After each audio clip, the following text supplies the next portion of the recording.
Rookie game presented jointly by the NBA and the National Basketball Players Association. Let's meet the competitors. First, the East team, the head coach of the Eastern Conference, a Hall of Famer who's played 14 seasons with the Detroit Pistons and the Milwaukee Bucks. Please welcome the 1974 All-Star Game MVP, Bob Lanier. The trainer for the East team, Ray Nogiori from the Houston Rockets. Now the players for the East team, the first check to play in the NBA, the 7-foot center, helped the UCLA Bruins to the 1995 NCAA title from the Charlotte Hornets, George Zidek.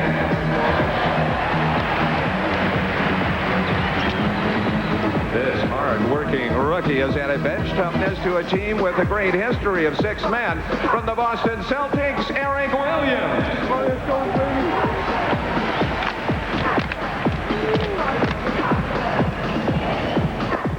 This rookie set college records in rebounding and block shots. He's now contributing on both ends of the court from the Atlanta Hawks, Alan Henderson.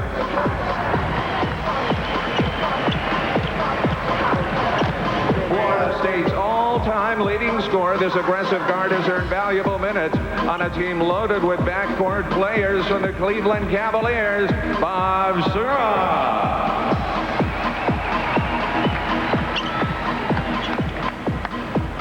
He was Division I's top scorer and rebounder last season at TCU. Returning to his home state of Texas from the Miami Heat, Kurt Thomas.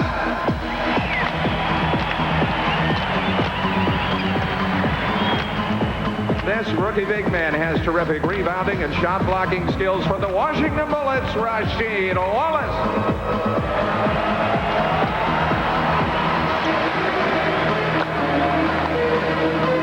After an All-America career in North Carolina, this number 3 pick in the 1995 draft leads all NBA rookies in scoring from the Philadelphia 76ers, Jerry Stackhouse.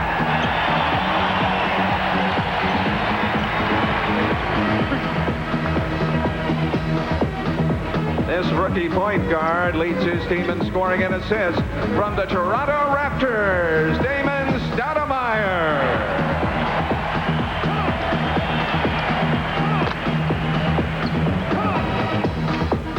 And now the West team. The head coach of the Western Conference team, the 1988 Coach of the Year. He had over 600 wins in 15 seasons, guiding the San Antonio Spurs, Denver Nuggets, and the Philadelphia 76ers, Doug Moe. The trainer for the West team, John Anderson of the San Antonio Spurs. Now the players for the West team. He keyed UCLA's championship season last year and has stepped up to a starting role in the NBA this year. From the Sacramento Kings, Tyus Edney.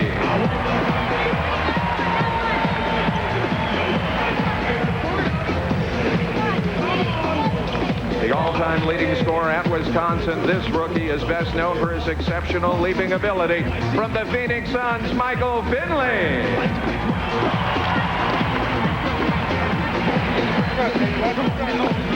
This rookie Timberwolf has been making tracks in the NBA, showing an ability to score, rebound, and pass. From the Minnesota Timberwolves, Kevin Garnett.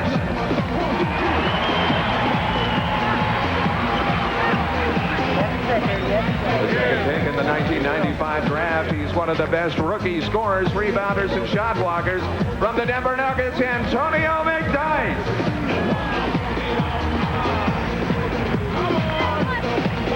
He's leading this year's rookie class in three-point shooting and ranks among the top 10 in assists, steals, and minutes played. From the Los Angeles Clippers, Brent Barry. This moving into the starting lineup in December, the man they call Big Country has been the team's leading rebounder from the Vancouver Grizzlies, Bryant Reeves.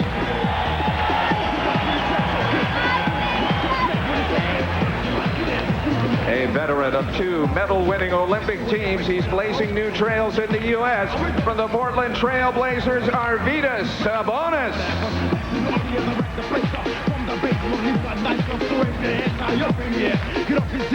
The #1 pick in the 1995 draft, he leads his team in blocked shots and is second in scoring and rebounding. From the Golden State Warriors, Joe Smith.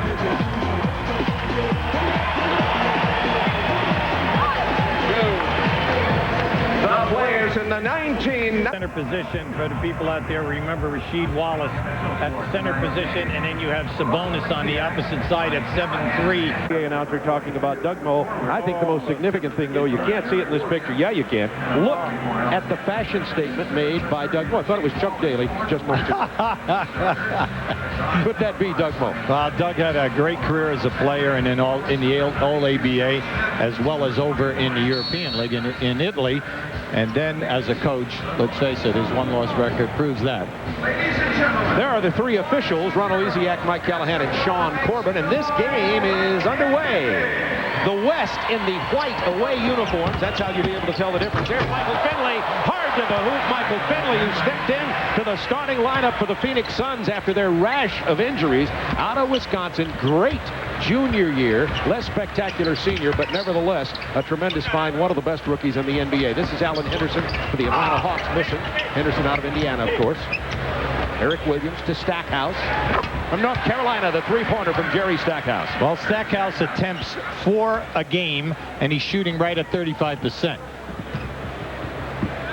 Michael Finley starting at guard here. Of course, Finley plays the quick forward spot for the Phoenix Suns. This is little Tyus Edney. Oh, beautiful. Tip in, Arvydas Sabonis. Sabonis takes up so much space, Bob. When you say 7'3", 290, and he has great basketball sense. Sabonis with that rebound. See how big he is, and oh, do we remember the last of the great Soviet Union combined teams with Sabonis and some other great players who ended up playing in the NBA. This is Joe Smith, the #1 draft choice, and you see why. Oh, in the last couple of weeks, Joe Smith is putting up numbers of over 20 points and over 15 rebounds. He's really starting to come into his own. 3 sophomores out of college have been the #1 pick, as Stoudemire has it blocked by Smith. Magic Johnson in '79, Chris Webber in '93, and Joe Smith, sophomore, #1 pick in the draft. Just think about it. Take a look at the block. Joe Smith will come right from the left side of your screen here.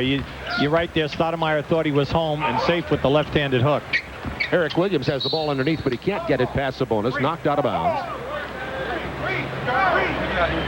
And the ball is going to belong to the East. I'll remind you once again, as you look at Doug Moe, that the East in the color uniforms of their home teams and the West wearing the visiting or white uniforms. That's how you can tell them apart here tonight. This is Damon Stoudemire and Ty Edney, 2 mighty mites. An Iron Man, too, playing a lot of minutes, his rookies. Stoudemire.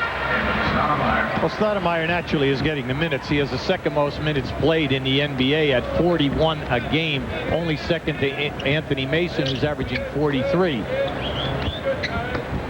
Joe Smith posting up on Eric Williams. Eric from Providence, playing at Boston now. Kept alive and knocked out of bounds. It'll belong to the West. See, Sabonis got a piece of that right up over the top of Rasheed Wallace.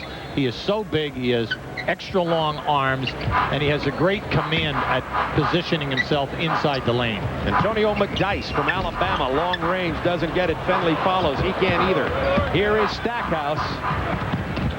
Stackhouse helped warm Michael Jordan up when Michael was on his return. Eric Williams doesn't get the fall, but he'll go to the free throw line. Now, Eric Williams is out of Providence. He has a great first step, and he is bent on getting to the rim. He gets to the foul line 5 times a game, which is a lot when you consider that he's not a starter. He is a finisher, and he takes it right to the hole. You could see he's not afraid of size. How about this Providence team? Dickie Simpkins, Michael Smith, Eric Williams. They had a great amount of talent on the front line, and they did an excellent job in positioning himself in the Big East. Tyus Edney missing from long range. You saw McDyess and his athletic ability. Sabonis' hook shot doesn't go down. Rasheed Wallace battles for it out of bounds. It will belong to the East, and the Big O, the 1961 Rookie of the Year, Oscar Robertson. There's still a debate on, was he the greatest ever? Stackhouse with the lob. It goes in.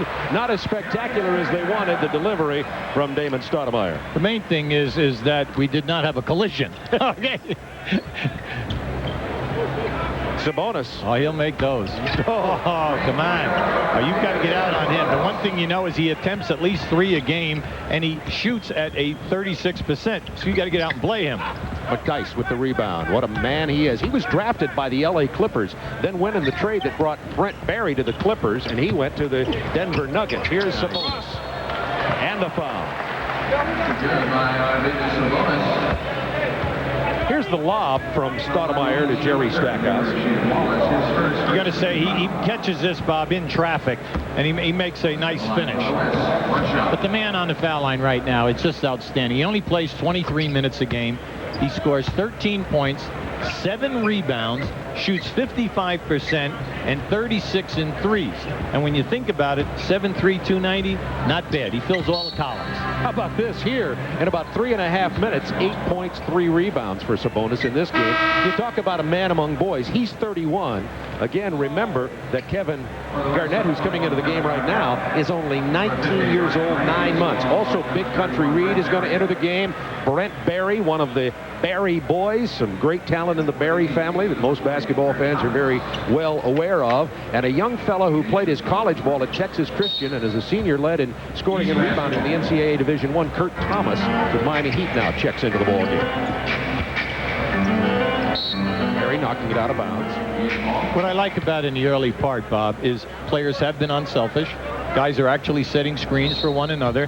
They're looking for people who are open, and that's what you like to see, and very few turnovers.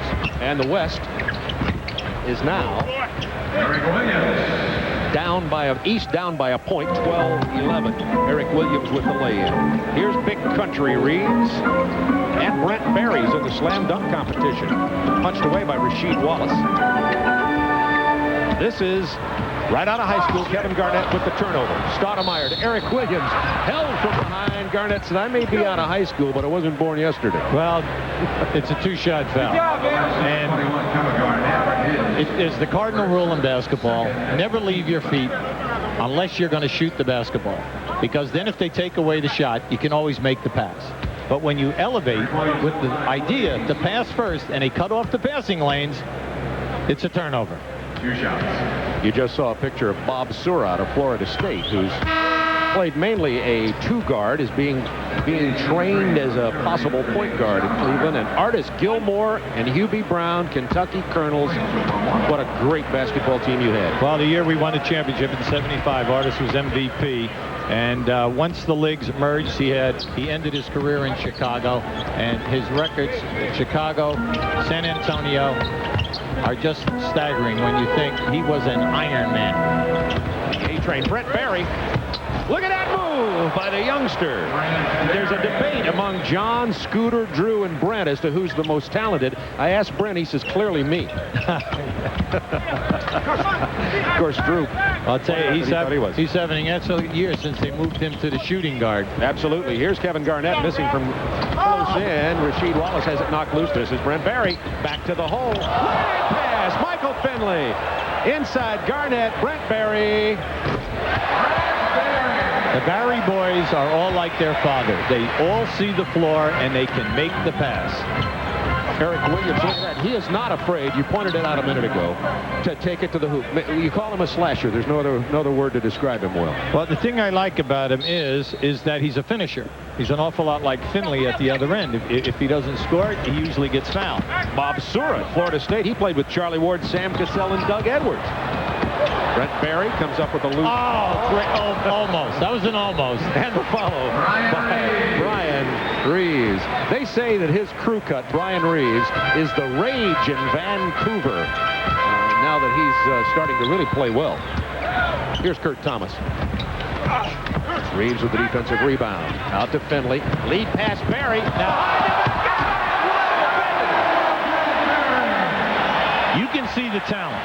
He can see the floor. He's 6'6". He averaged 21 a game at Oregon State. And the big thing is they tried to make him a point guard early. So he's had early exposure with the minutes. Barry was the NBA's top rook 30 years ago.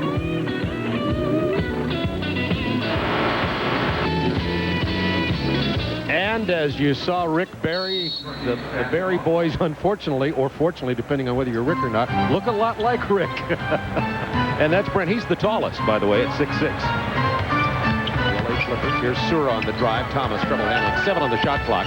Shot clock hasn't really been a factor in this. Trying to get the ball up to the hoop in between McDyess and Reeves. And that foul will be on Reeves. Look at these rebounds. You talked about the big team, small team. West 10 rebounds, East 3. You made a point about Kurt Thomas a little earlier, Bob, and that was the fact that he led the nation in scoring at 29 points a game and also in rebounding, and it's only been done 3 times. And Hank Gathers did it, and so did Xavier McDaniel. He had 29 points and 15 rebounds in his senior season. Picked up in the draft 10th. Of course, Miami now 6'9", 230 pounds. Here's Tyus Edney. Lob inside. Garnett missed the behind-the-back jam. You see the athletic talent on that youngster. Remember, Kevin Garnett. Look at Doug Moe. Kevin Garnett, 19 years, Kevin, 9 months old. About it. Well, you're going to see him come right out of your picture here right now. You're talking about a great leaper. He's 6'11" with incredible strength. Kurt Thomas with a foul on Antonio McDyess. Our buddy Doug Collins, who's probably watching right now as he rests up on this all-star break with the Detroit Pistons, really liked McDyess in the draft. Of course, everybody else did, too. Look where he went. Well, you know, McDyess was picked second by the Clippers. They traded him to Denver. And then the Clippers picked up Rodney Rogers at 6'9", and then Williams at 6'10", who has played terrific for them at the center position. And then the bonus in it all was Barry, because they were hoping that Barry could play the point or the 2 position, and everything has worked out. They've got 3 guys who are contributing. Denver is very happy with the deal because McDyess is going to be one of the true stars in this league for many years. Pick and roll as George Zidek just got into the game from Charlotte. He's out of UCLA, Czechoslovakia, or Slovakia as it's known now. There's the hook that is so reminiscent of his dad. Now wait, we've seen 2 hooks in this game. One by Sabonis and one by Zidek. See, what do they have in common? Right. Sura comes away with a loose ball. Give it up. Barrett's back. And the foul committed on Damon Stoudemire, who also knocks it in. Sura almost waited a little too long that time. You like to give it up early, force the defense to commit, and then if he doesn't have the shot, then he would get it back for himself for a layup. Now, Stoudemire right now is just having a sensational season. We told you earlier he's second in the league in minutes played at 41 per game. But he's also 4th in the league in assists at 9.1 a game. Brent Barry to Tyus Edney. Tyus Edney is like a blur when he gets that chance to cross over. Barry short arms the 3-point attempt. Dice with the defensive play off the back of his head. Go ahead. The score, by the way, 21-19. West up by 2. 8:32 to go. 2 15-minute halves here. This is the rookie All-Star game on 1995 All-Star Saturday night. Yet to come for this evening, the $1 million shot with Demetrius Houston, who's warming up right near here, and a nervous 17-year-old man, followed by the AT&T long-distance shootout, and then the slam dunk competition. Rasheed Wallace inside. Now that was a beautiful pass, and Wallace positioned himself almost behind the backboard. Fortunately, he was able to make that because he's an outstanding athlete. The West went on an 8-0 run. Now the East has done likewise. We're tied at 21. Joe Smith drops the 3. Well, Joe Smith during the year has only attempted 10 of these, all right? He was 4 for 10 in the first half of the year. Did you say blur? So is Stoudemire. Rasheed Wallace comes away with it. Zidek gets away with the push and puts back the offensive board. Zidek has 6 points in about, what, a minute and a half of play? He started a few games for the Charlotte Hornets, of course, who lost Mourning in the trade for Glenn Rice. Sura. Big rebound from Zidek again. He's going to take it. He's feeling it here tonight. 8 points for George. Call me Yuri Zidek. Well, he is definitely not bashful. And the thing that you like about him is he really has a nice understanding of the game. Penalty to Tyus Edney. Not even close. Sura on the run. Has Kurt Thomas way out in front, but finds Stoudemire on the wing. 7:12 to go, first. Nice. Wallace. Wow, Kevin Garnett fell asleep. A nice cut by Wallace. Most important, unselfish delivery by Stoudemire. Entertaining ball game so far. Rookie All-Stars, 1996. Here is Joe Smith missing the triple. Bob Sura on the run. Spin move. Pass is picked off by McDyess. Edney. Finley. That'll warm you up for the slam dunk competition. Well, Finley's in it, and he's my pick. I like Finley from end line to end line. There are very few guys in the NBA quicker than he, and also he finishes. There are a lot of guys who run the break at all levels of basketball, but they have difficulty scoring. This is pretty. Let's take a look at the Finley dunk on the lob here. He's been a godsend for Phoenix. He's averaging 15 points a game, and he's a terrific defender, and they love his work habits. Edney, second round, had a lot of injuries in the Final Four with UCLA, and in the pre-draft, which dropped him down some. He was the 47th pick in the second round. Kurt Thomas, his second personal. But remember, nobody can foul out of this game because we certainly want to give you an opportunity to see all these youngsters. It's interesting to watch these talented million-dollar rookies, million plus in everybody's case, playing against each other. Smith controls the ball, bounce pass inside. There's it. What I like this evening so far is any cutter who's cut through the lane and open, the players have been delivering the pass, and you love to see that in all-star games. Stoudemire driving past Edney. Look at the follow by Alan Henderson for the Atlanta Hawks. He's had a lot of playing time, up and down like so many, but he was Indiana's leading shot blocker. Oh, yes. McDyess. Doug Moe made a statement last night at the rookie practice. He thinks he thinks McDyess is one of the greatest dunkers that he's ever seen. That's a tough statement by Doug Moe, okay? At practice, he was trying to get these guys, all his rookies, to dunk after they practiced a little bit from the screen and cut. That's Tyus Edney, and the only one who would volunteer to dunk was Tyus Edney. 11 lead changes in this game. Sura was bumped, and the ball is off target. West leading 32-31. 5:08 to go in the first half of the Rookie All-Star game. Everybody getting a chance for a lot of minutes.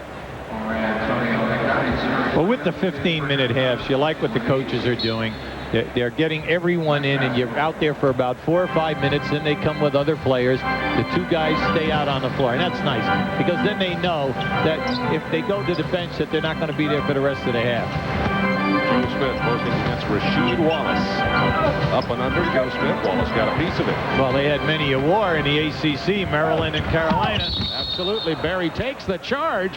We're going to talk to Brent Barry. Taking a charge in a rookie all-star game. That's right. Even more interesting is the official called it. Craig Sager, speaking of legends. A couple of legends from Philadelphia. Will Smith talking to Julius Erving over here on the sidelines. We're going to talk to Will a bit later when he's talking to Jerry Stackhouse. Sorry to interrupt. How you guys doing? Dr. J, sorry to interrupt. What's one of the keys to being consistent? We see these rookies with flashes of brilliance, but how do you maintain consistency over a career? You got to get the playing time. You know, I think the coach has to give you enough time on the court so that, you know, your errors could be balanced out by your good plays. You just see a guy make 2 or 3 turnovers and then he gets the hook. Law of averages works against him. So you got to get the playing time, I think. We're going to talk to Will a bit later about Jerry Stackhouse and the slam dunk. What are you going to be looking for? I'm judging. What are you going to be looking for? I'm judging creativity, athleticism, and I guess originality. Okay, going to be a big weekend for Philly. Let's go back to Bob. How about that Michael Finley three-pointer? And now the penetration. We have a 35-33 West lead with 3:55 to go in the first half. And entertainment! Yes! Brent Barry from Tyus Edney. Brent's in the slam dunk competition, and they're already giving him a 10. That was a 35-foot pass on the money. I want to take your eyes off this game. We've seen some entertaining basketball in the 3rd annual rookie game. What a great idea it was to get these youngsters out here. Here's Rasheed Wallace. Oh, yes, that's on 2. He stepped on the line. But, you know, Rasheed Wallace has attempted 52 threes this season. Look at the pass from Edney to Finley to Joe Smith. They practiced together, these two teams, 45 minutes yesterday. They didn't really get in that 30 minutes maybe of just a little bit of getting to know each other. Here it is, Brent Barry. Yeah, we're going to show you the long pass. Now just watch. He's right over half court. That is a long toss. A beautiful catch by Barry, sending it down over his head. Now right now in this game, Finley and Edney both have 5 assists. There's Joe Smith, #1 draft choice. Joe Smith, Stackhouse, Finley, Stoudemire. Rookie of the year is going to be tough. Antonio McDyess, Barry still in the running for that? Well, a major point by Dr. J. You need the minutes, because in the minutes you get a chance to get shots or whatever your specialty is, rebounding, shot play. You need the minutes. That's why we brought out at the top, all 8 guys in the West average over 21 minutes. Only 4 players on the East get that amount of time. Kevin Garnett. Brent Barry. That's from about 28 feet. Won't go. McDyess kept it alive for Garnett. Behind the back to McDyess. They're tough inside. Well, Kevin Garnett is an outstanding passer for a player at 6'11". Stoudemire drains the 3. Damon Stoudemire. Well, Damon has had a sensational year with Toronto. They talk about his minutes, but he takes 4 threes a game, shoots a very high 38%. Stoudemire with 10 points. Henderson and look there to play the defense. It's Finley who takes it away. Finley the other night in the Chicago, the game we had on Turner Sports, the Chicago-Phoenix game. Finley fouled out of the game, but I thought did a good one-on-one job trying to stop Michael Jordan. Did you not?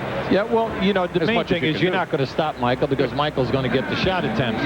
But I thought that he was right up in there, and he contested him. It was a home game, and then he also balanced it off by being able to score and get out in the open court and make things happen for his own team. You were talking to me about Michael Finley from his international play, when I guess he was, what, a sophomore?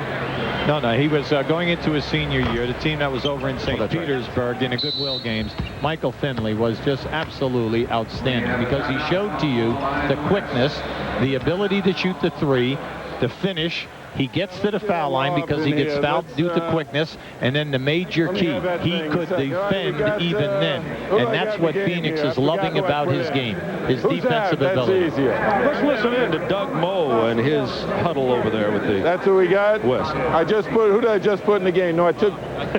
You're in for... Yeah. Yeah, right. All right, let's get a lob for Antonio. How do you want to get it, or what kind of lob you want to make it here? Which side you want to get it from? Doesn't matter. What side you want to throw it from?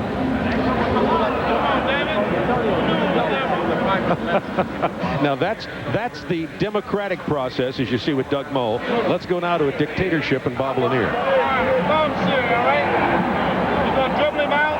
There's the 2-man right here. We're going to dribble the 2-man out to this side. Come over here. 5, come up here. Set the pick for him coming here. The 4 and the 3 guy go over here somewhere so that you get them out the way so that he has a lane to go. Okay? See, both coaches are trying to let the guys excel. And by going with the lob with Doug Moe, what he wants to do is to jazz up the crowd, let a player with great leaping ability show his power and what he can do. Bob at the other end right now is trying to create movement, and it's really nice this evening because you're seeing guys who have not played together. Last night, let's face it, they didn't scrimmage. They just came out, walked through a couple things, shot around for an hour, and then you expect them to come out here and execute. You know, it's just nice to see the unselfish play. The only player out of all these 16 who hasn't scored is Bob Sura, who's defending Tyus Edney right now. Talk about the unselfish play. Everybody getting a chance here. Here's Michael Finley's pull-up. Sura kept it alive. Back to Sura on the run. Williams, good ball control, goaltending. Antonio McDyess. The lob to Finley. Finley doesn't connect from more than half court. 2 minutes to go in the first half of play. I guess that's Doug Moe. You heard him in the timeout over there asking him where they wanted to make that play for somebody to get Finley to get his jam on the lob. They didn't say from half court. Here's Sura. Now he's scored. All 16 of these rookies have scratched. Bobby Sura is doing an excellent job at Cleveland. He plays 2 positions, point and the 2 guard. The penetration by Edney. You talk about him being a blur. Well, what I like about him is that he's not concerned about his size. And he has the quickness. And you always look for point guards who are quick from the top of the circle to the other top of the circle. Because the fast break, the completion of a break is just one step at the NBA level. So he not only has that ability, but then if you defend it, he's very quick in his crossover behind the back, through the legs, what have you, and then he can finish in the paint. Big Country Reeves knocks them both down. Played, of course, at Oklahoma State. He's 22 years old, 7 feet, nearly 300 pounds. Big Country, that was a nickname that came from his college teammates when he took his first coast-to-coast airplane trip. And he came back and they said, "What'd you think?" And he says, "Geez, it's a big country." Kurt Thomas playing it in. 1:20 to go in the half. The Big Country's making a solid contribution at Vancouver ever since they made the Benoit Benjamin trade and put him in that starting lineup. McDyess missing, Sura rebounding, East running. Cleveland, Mike Fratello, they're very happy with Sura. They like his development. Trying to make him into a point guard in Cleveland. That's hard to learn, of course. The feed from Garnett. See, Garnett has talent, Bob. He can run the floor. He can ball handle, take the middle of the break. Now, that was just a beautiful soft pass. He could have caught that, dunked it, and you saw how happy he was when the play was completed. 1-point game. Garnett has 3 assists. Zidek. Edney controlling. Look out from behind. Punched away by Stackhouse. Sura has Zidek and Stackhouse. The lob to Jerry Stackhouse. He's in the slam dunk competition. 48-45 East. 30 seconds and less to go in the first half. Finley.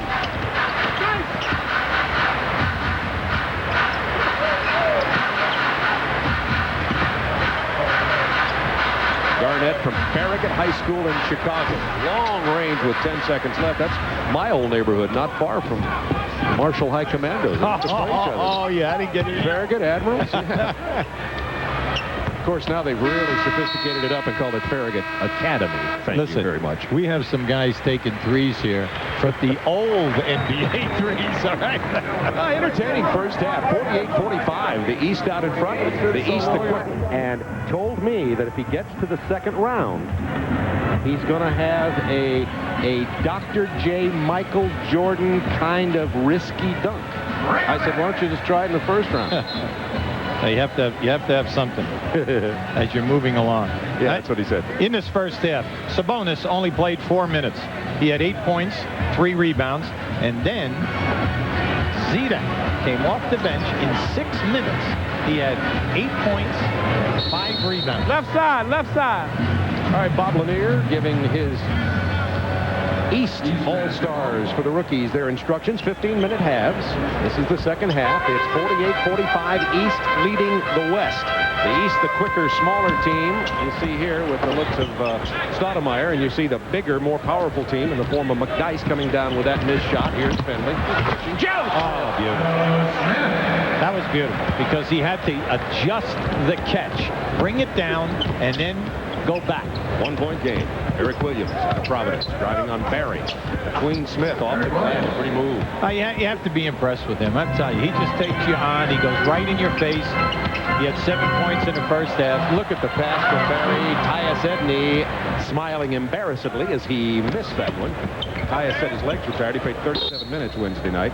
Barry takes it away from Stackhouse, but it's lost out of bounds. And Stackhouse will inbound it. That was a very tough pass for Stackhouse to capture. I thought he just made an outstanding move to control it.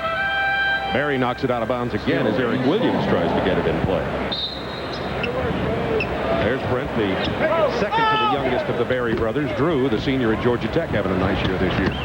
Finley. blocks it out of there, but McDyess comes to follow. Yeah, McDyess is quick. You're talking about a very, very strong body at 6'10", and he's, you know, really he set the. He's only 220 pounds. Alan Henderson. I like Henderson game. He's doing a very nice job for Atlanta. He has to play big forward as well as the center position. Dice gets that feed from Finley. You talked about big. In white, by the way, the West All-Stars. The color uniforms of their home teams. The East. McDyess now with 11 points. He is the game's high scorer, passing up Stoudemire, who had 10 at the half. Here's Stackhouse. Up and under. Goaltending. Count the basket for Jerry Stackhouse. That was a very nice move. A good call, Bob, with the up and under. He gets the defensive player. Now just watch as he swings out right here. He steps under, but this is good team defense. Joe Smith, #1 pick in the draft, dishes it off to Barry. They were involved in a trade. Smith, L.A. to Golden State. Now that was pretty. Edney, Barry faked the pass, and Edney went backdoor on Stoudemire. Give it up. Nice. With the layup. Right now, the East has got to regroup. Stop trying to force it. Just bring it up a little bit and play like you did in the first half. 1-point game. Stoudemire, defended by Edney, pulls up from long range. Kept alive by Williams. Back up hard to the hole. The dish to Henderson. And Alan Henderson scoring down inside. Has 9. Barry saves it to McDyess. And McDyess now the game's leading scorer with 13. With that Denver front line, Mutombo, LaFonso Ellis, and McDyess, they're rather impressive. Yeah, so is Henderson. 11 for Allen. I like Allen's game. He's the leading rebounder, leading shot blocker in the history of Indiana basketball, as well as the 5th leading scorer. When you think of the guys who have come out of that program. 16 lead changes in this game. Everything you hope for. 58-57 East. Joe Smith backing it in. And he's fouled by Alan Henderson. When we went out and did the Golden State LA Laker game, Rick Edelman telling us that they ran no plays for Joe Smith in like the first 20 games. So everything he was doing, he was just reacting to what was happening. He gets 4 offensive rebounds a game. Now, Dennis Rodman is up over 5, but there are very few guys in this league who get 4. So then, once he started to improve his game and get more confidence, now they're running plays for him. And I think that what he has done in the last 2 weeks has just been outstanding. They love his attitude, they love his work habits, and now he's starting to feel comfortable. And here's a team, as Rick Edelman would say, a team that's had controversy, a team that's had players wanting to be traded, like Tim Hardaway, of course, and arguments over minutes and so on and so forth, and a rookie breaking in. And as Rick Edelman said, he has kept his poise in his head despite the storm clouds. That's a lot to be asked for with a rookie. Into George Zedek. Left-handed hook shot. Nice. I'll tell you, he has 10 points now in this game. Smith tipped away by Henderson. Yeah, Zedek, effective player inside in this game. Arvydas Sabonis has a back problem. And I think that what has happened is he played in the game. He has his sweats on over there, and I'm not so sure that he probably will not play again this evening. 14 points now for Joe Smith. McDyess has 13, 27 from the 2 forwards who started for the West. 62-60. Stoudemire kicks it out to Zedek. Michael Finley. In a crowd, gets rid of it to Edney. Penetration, scoop won't go. Joe Smith keeps it alive. Touchdown inside. Jump ball. Tyus got himself caught in a jam that time. One of the very few times you have seen him force a shot. He got down in there, elevated, and ended up with a high degree of difficulty. Alan Henderson, Joe Smith will jump it.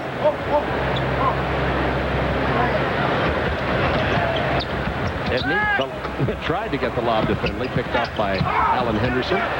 Stopped by Net, and the jam by Finley. 4-point lead for the West with 10:50 to go in the rookie All-Star game. Sura's alone. West. Edney. Over Stoudemire. Zedek with the rebound to Stoudemire on the run. Eric Williams was going to give a lob to Sura. Lost it to Finley. This is Garnett. Look out. Brent Barry back in the game. Also, we're going to get Antonio McDyson. You're right about Arvydas Sabonis. I don't think he will be back. And you pointed out, and we want to emphasize to this, that he's, of course, history of knee and Achilles, but he's also got a back problem now. Plays limited minutes very effectively with Portland, but said he wanted to make an appearance here. It took him till he was 31 years old to become a rookie in the NBA. You have to compliment him on his career in Europe, and you say, well, why did he stay? He stayed basically also because of the injuries and not as demanding the type of competition that he would have had to take on in the NBA. Plus, he was the highest paid player over there, and we remember him as the gold medal winner, and then a lot in the '92 Olympics with Lithuania when they took the silver with Marciulionis. Garnett with the jam. Garnett has 5 points. Well, Kevin Garnett is getting major minutes now as a starter for Minnesota. And you have to like the numbers that he's putting up in the last 2 weeks, as well as the team is playing much better. Look at that. Barry and Finley double-team Stackhouse. Then Stackhouse comes away with a steal down at the other end on a bad pass from Barry. Stackhouse inside Kurt Thomas. 37-62. Whoa. Finley tried to get it to Garnett. 67-62 West with 9:48 to go in this game. Now, we know Garnett has some hop. Yeah. But he... with his high roof in the Alamo Dome, you can throw the pass unlimited height. Here is Eric Williams. Not his shot. Finley looked for Barry, who cut to the hoop and came back, and Finley loses it out of bounds. 9:30 to go in this game. West by 5. Bob Sura. Pass Barry in the traffic. Going to be fouled by Big Country Reeves. When you've been fouled by Bryant Reeves, you've been fouled by one of the best. Well, Bobby Sura out of Florida State, he had just a sensational career down there. The all-time leading scorer, scored over 2,100 points. Then you get drafted by a team like Cleveland that plays slow-down basketball. You are an off guard. You've played with guys on your team, Sam Cassell, Charlie Ward, who handled the ball, Doug Edwards up court. So you know you've played on guys who are in the NBA. All of a sudden you come here and they tell you, you know what, you're going to be a point guard for us, as well as a two guard. It's been tough because they have Crowley. John Crowley's the backup point guard to Terrell Brandon. It's tough to get minutes. Absolutely. Reeves with the lay-in. Eric Williams working that baseline. Well, right now, the West is not getting back. The East are getting a lot of easy anytime they push the ball on the break. Barry wanted a block that time, and that shot was released right in front of us, and I do believe Sura got a piece of it.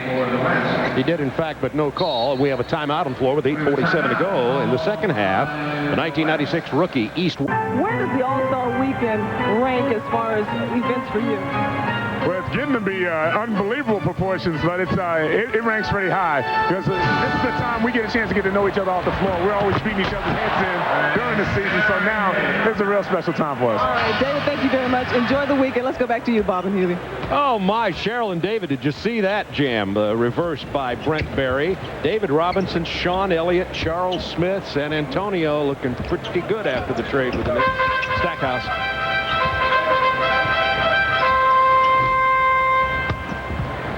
Kurt Thomas. Kurt Thomas, the horse. I like what Damon Stoudemire said about this game. They said, whoa, yes. Way to finish. Garnett. Now this is Wallace back on the other end. Bryant Reeves commits the foul, stops the hoop. 73-67 West. They said to David Stoudemire, asked him the question, are you enjoying yourself? Listen, he said, I'm having a lot of fun. I'm meeting guys. He said, I really don't know them well. He says, stop and think about this. You've got to make the most of this weekend because you might not ever be here again. Boy, that is a young man who understands, and that's literally possible. The only way back, slam dunk, three-point, or all-stars. That's right. And on the line right now, we have Rasheed Wallace. Or the $1 million shot, which is coming up right after this game, by the way. Demetrius Houston, a 17-year-old. The Foot Locker $1 million shot, selected at random along with a young lady. The two of them shot it out. He won the shootout and the right to appear here for $1 million right after this game. 7:47 remaining here, 73-69 West. West and White. Dice over Wallace. Nice game. Yeah, he's having a nice game. He has 15 points and 7 rebounds right now. Joe Smith has 14 points and 5 for the West. 5 rebounds. Zedek over the hook again. Not this time. Garnett on the run. Barry. Edney. Pull up. Tyus Edney with double figures now. Oh, yeah, Tyus having a great year, Bob. He plays 31 minutes a game, averages right at 11 points. And the fact is that, you know, he's shooting fairly decently for a little guy at 43. Stoudemire working on him down among the tall trees. Nice dish to Stackhouse, fouled by Brent Barry. We're talking about Edney. Edney also, with his 10 points, has 6 assists.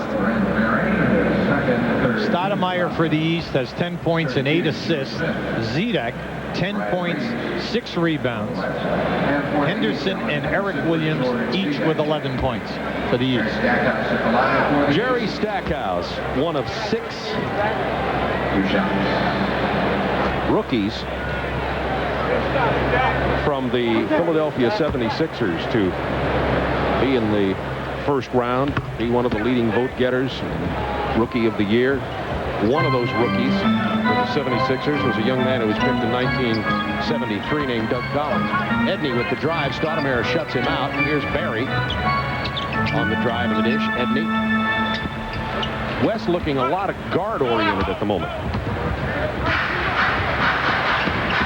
Barry with the near steal out of bounds. 6:39 to go. 6-point West lead. 36,037 is Anthony Hardaway, who was the MVP in the very first Schick Rookie All-Star game. And then last year, Eddie Jones out of Temple with the Los Angeles Lakers was MVP with 25 points. Penny had 22 points the year that he won it. Barry to Garnett in the paint. Look at that pass to Joe Smith over Alan Henderson. Joe Smith, that's a 3. Well, people said he didn't have a game facing. He's proving it tonight that he's going to shoot and he's going to make them. That is his another 3, and we told you coming into this game that he had only attempted 10 and he had made 4 during this young season. Yeah, he has 3 in this game tonight. We may be seeing more of that in the second half. Barry gets the deflected ball. West on the run. Smith. Barry's going to take it all the way, but Stackhouse pulls it right off the glass. And now the East on the run. Henderson to Thomas.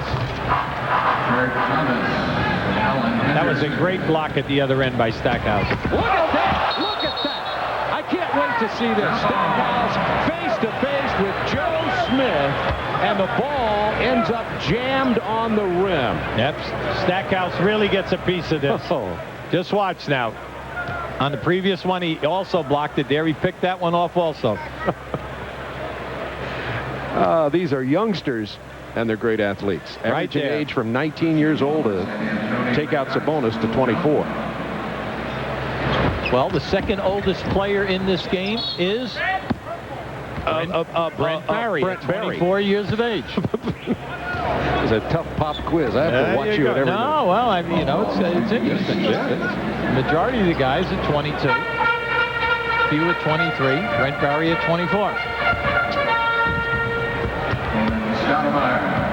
All right, we've got a 5-point game now. Biggest lead in the game has been 9 points by the West, but now it's 80-75 with 5:28. And like so many times in these all-star games, there's a lot of fun, shaking and baking. It gets down to the last 5 minutes or so, and the competitive juices start flowing, and they're looking to win the game. Here's McDyess. Barry for 3.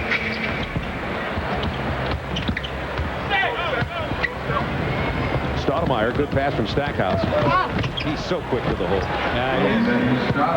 The reason why Toronto is so competitive, they have lost a bushel of games by 3 points or less, is his ability to finish in the open floor. He has 14 points tonight as well as 8 assists, and then the ability to break the defense down off the dribble and deliver the pass. East down only 3 points now. This run going on. They were down 9 just a minute ago. West looking for time. 6 seconds on the shot clock. Garnett will take the jumper, not his shot. The follow by Joe Smith and the foul with 2 seconds left on the shot clock. Now, let me tell you what happened there. That was a pass. Garnett is telling McDyess, that was a pass. That was a line drive right to you. He's looking for him to elevate for the dunk. Now they're going off the floor right now. McDyess, they're laughing right now. But, Garnett is saying, hey, wait a second. You know what I mean? Bob Neal is nailing me out here for having a bad touch. Very flat, very flat shot. And I'm sorry, Kevin, but I'm going to stay with that no matter what you tell Antonio or myself. Joe Smith for the year is just having a wonderful season. He's averaging 33 minutes a game. And you look at it, he averages 16 points. He's right there at 8 rebounds. But the nice thing about it is he shoots 48 from the field, and then the clincher, 80% on the line. Reason being, he gets there 5 times a night, and he converts. Big key. And that'll go up. He'll be double digits in the free throw line in a couple of years. In country to Brent Barry. Edney, lob. Joe Smith couldn't control it. Look at those leaps. Here is Alan Henderson. Nice. Oh, nice play by Eric Williams. We saw him with Boston earlier in the year, and he was impressive then. But in this kind of game, Eric Williams does show you how much of an athlete he is. The foul by Stoudemire. Well, the main key is for a player his size that he's out running the wing on the break. Big guys will always run if the player in the middle with the ball is unselfish. And tonight we're just seeing guys give it up. Joe Smith with 18 points as he steps up to the line. The foul on Eric Williams. Bob Lanier coaching the East. Doug Moe coaching the West, and we're down here to a 3-point game. Smith hoping to build that lead to 4 as Brent Barry sits down. We always talk about rookies need minutes. Right now out on the floor, of the 16 guys in this game, only 3 are playing on winning teams. And that is Edney, Sura, as well as Henderson. A lot of these guys on the East are on teams that are, it's difficult to get minutes. 10 on the shot clock. Stackhouse down inside to Rasheed Wallace. Puts it on the floor and loses it. Henderson with 4 on the clock. Left hand doesn't follow. Eric Williams with a new shot clock. And this game getting competitive now. 83-79, West leading. Last year's score was 83-79. How about that? That was in overtime. But here with 3:52 to go, you see how many more points are being scored in this game.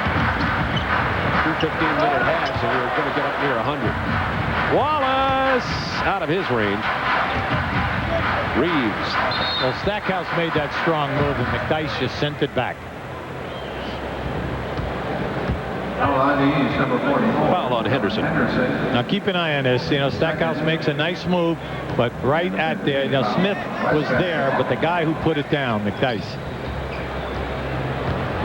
Ty Edney, UCLA. Injured in the Final Four. Hands it off to the Big Country. Lost the handle and follows. 85-79, 6-point lead. Wallace. Oh, tough shot. Yeah, very tough shot. Tough shot. Caught it, was behind the board, spun himself out. I said something the other day. This game is in some ways what could be a college All-American game with so many underclassmen playing. That's Tyus Edney knocking it down. Yeah, good point, Bob. Stoudemire defended by Edney, 2 of the fine young little men in the game.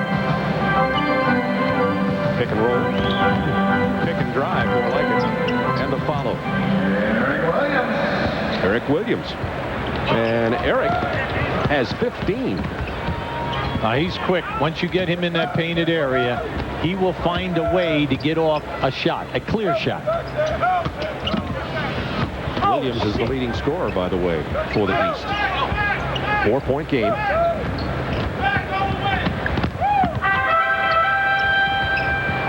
West trying to build on that lead. McDyess from 17. That won't do it. Here is Jerry Stackhouse coming back.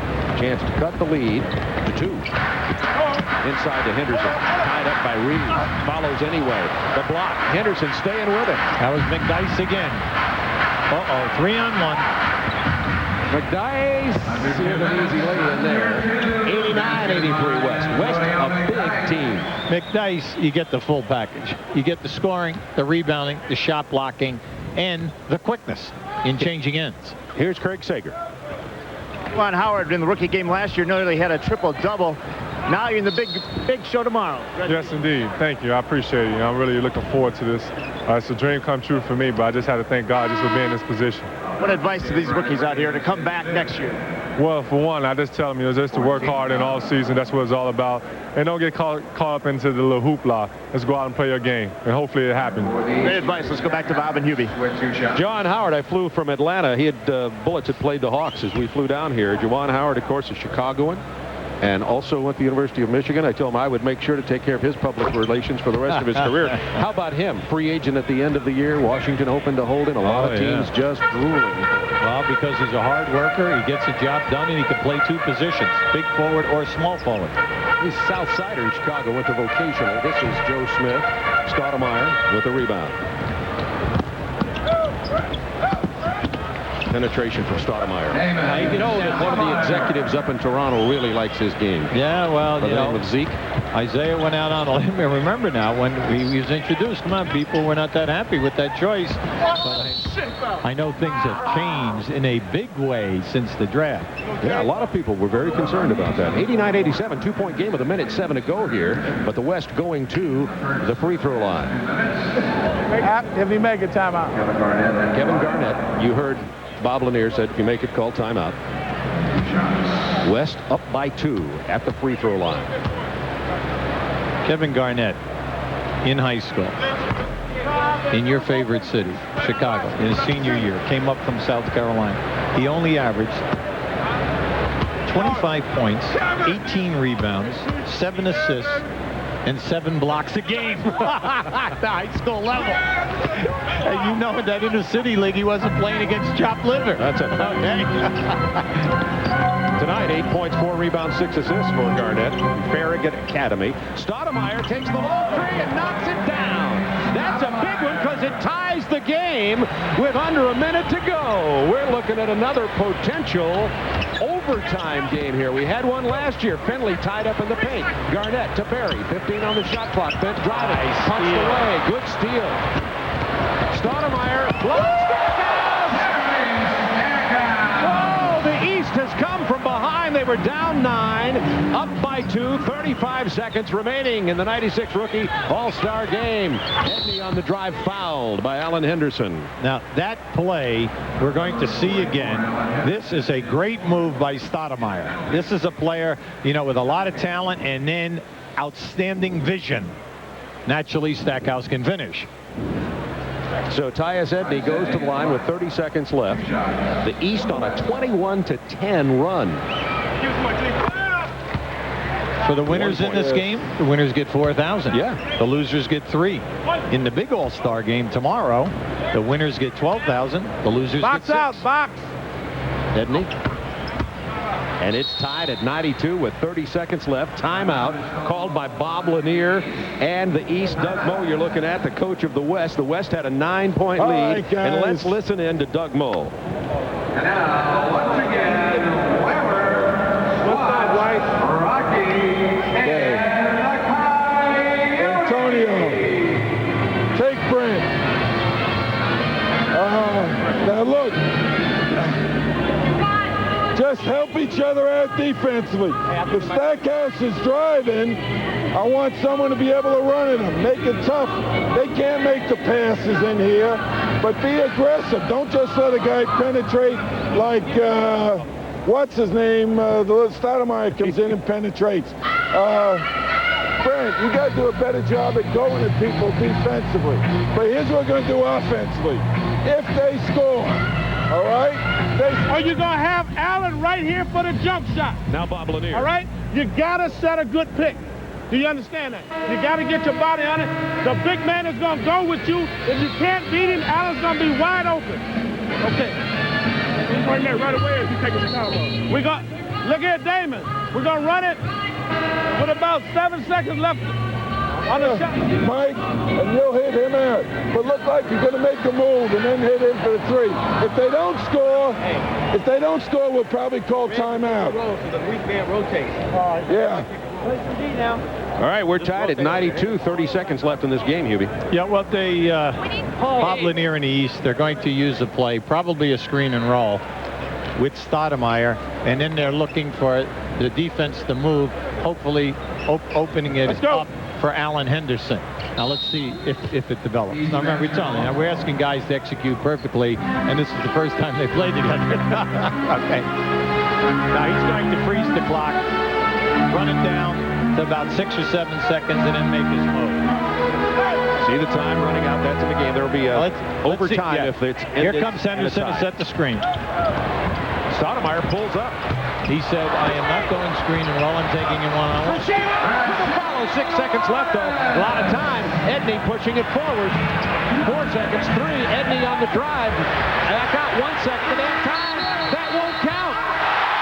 Waved it off. Joe Smith hit what would have been the winning three-pointer, and it's waved off, and the East gets the victory, 94-92.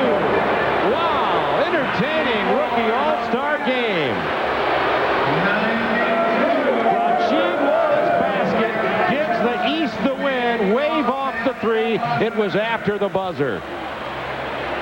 You could see it was definitely late, but thrilling. He ran all the way down the floor and skidded on his back. All right.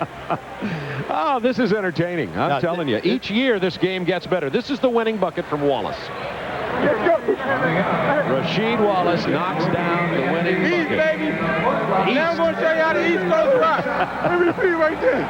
Eric Williams, Rasheed Wallace there. The East had Stoudemire, 19 points, 11 assists, which ties for a high for a rookie guard. Stackhouse had 15. Williams had 15. Wallace had 12 in a game winner. Smith, 20 points and 6 rebounds for the West. And McDyess had 17 and 7. Entertaining start to All-Star Saturday night. In the game shot by Rasheed Wallace wins at 94-92. The Joe Smith 3 that would have won it for the West waved off after the buzzer sounded. The MVP in this game, how about this? 19 points, 11 assists, 4 steals. You got it. Damon Stoudemire, the Schick MVP. And Joe Smith, we were wondering if Joe Smith won it. We'd had Joe Smith giving the MVP to Joe Smith, but Damon Stoudemire solved that dilemma. And let's go to Craig Sager right now.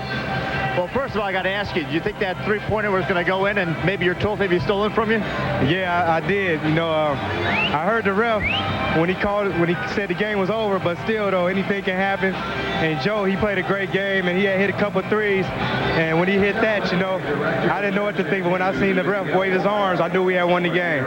Back in the draft, some people said Damon Stoudemire is not a true point guard. Obviously, Isaiah Thomas disagreed with it.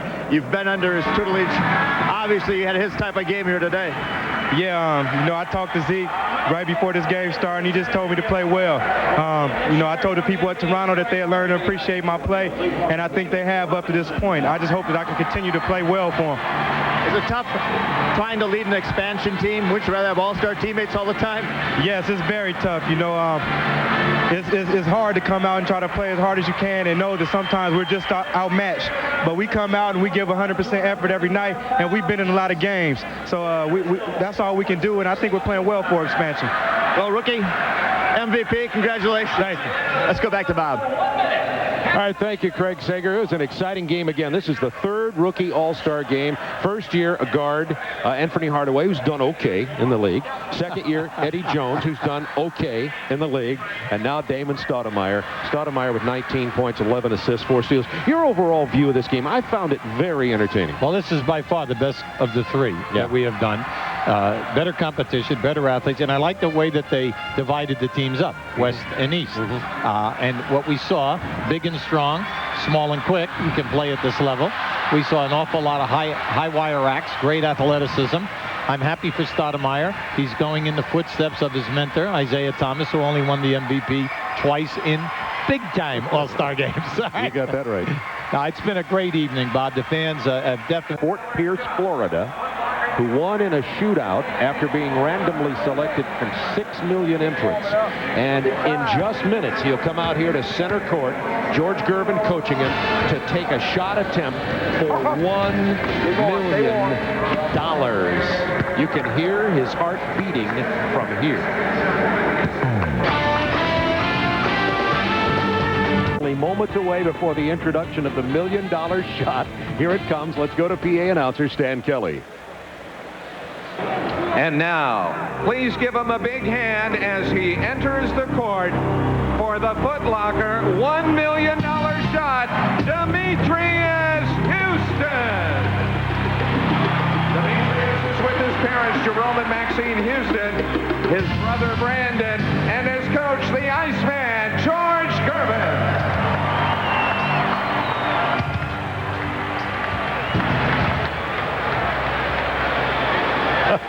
Demetrius Houston defeated 29-year-old Vicky Chalfant of Oregon in the preliminary round. The two of them were selected. You see George Gervin there. Were selected at random from 6 million entries. They went into a 5-round competition with the first one to score 2 points when they didn't tie on the threes, moving on. And that's how Demetrius Houston got here to take the $1 million shot. $1 million for this good Foot Locker. Demetrius, take your best shot! You ready? You ready?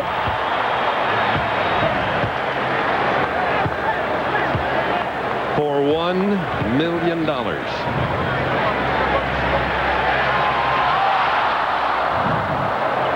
Come here, boy. Well, different than Mike Boban last year.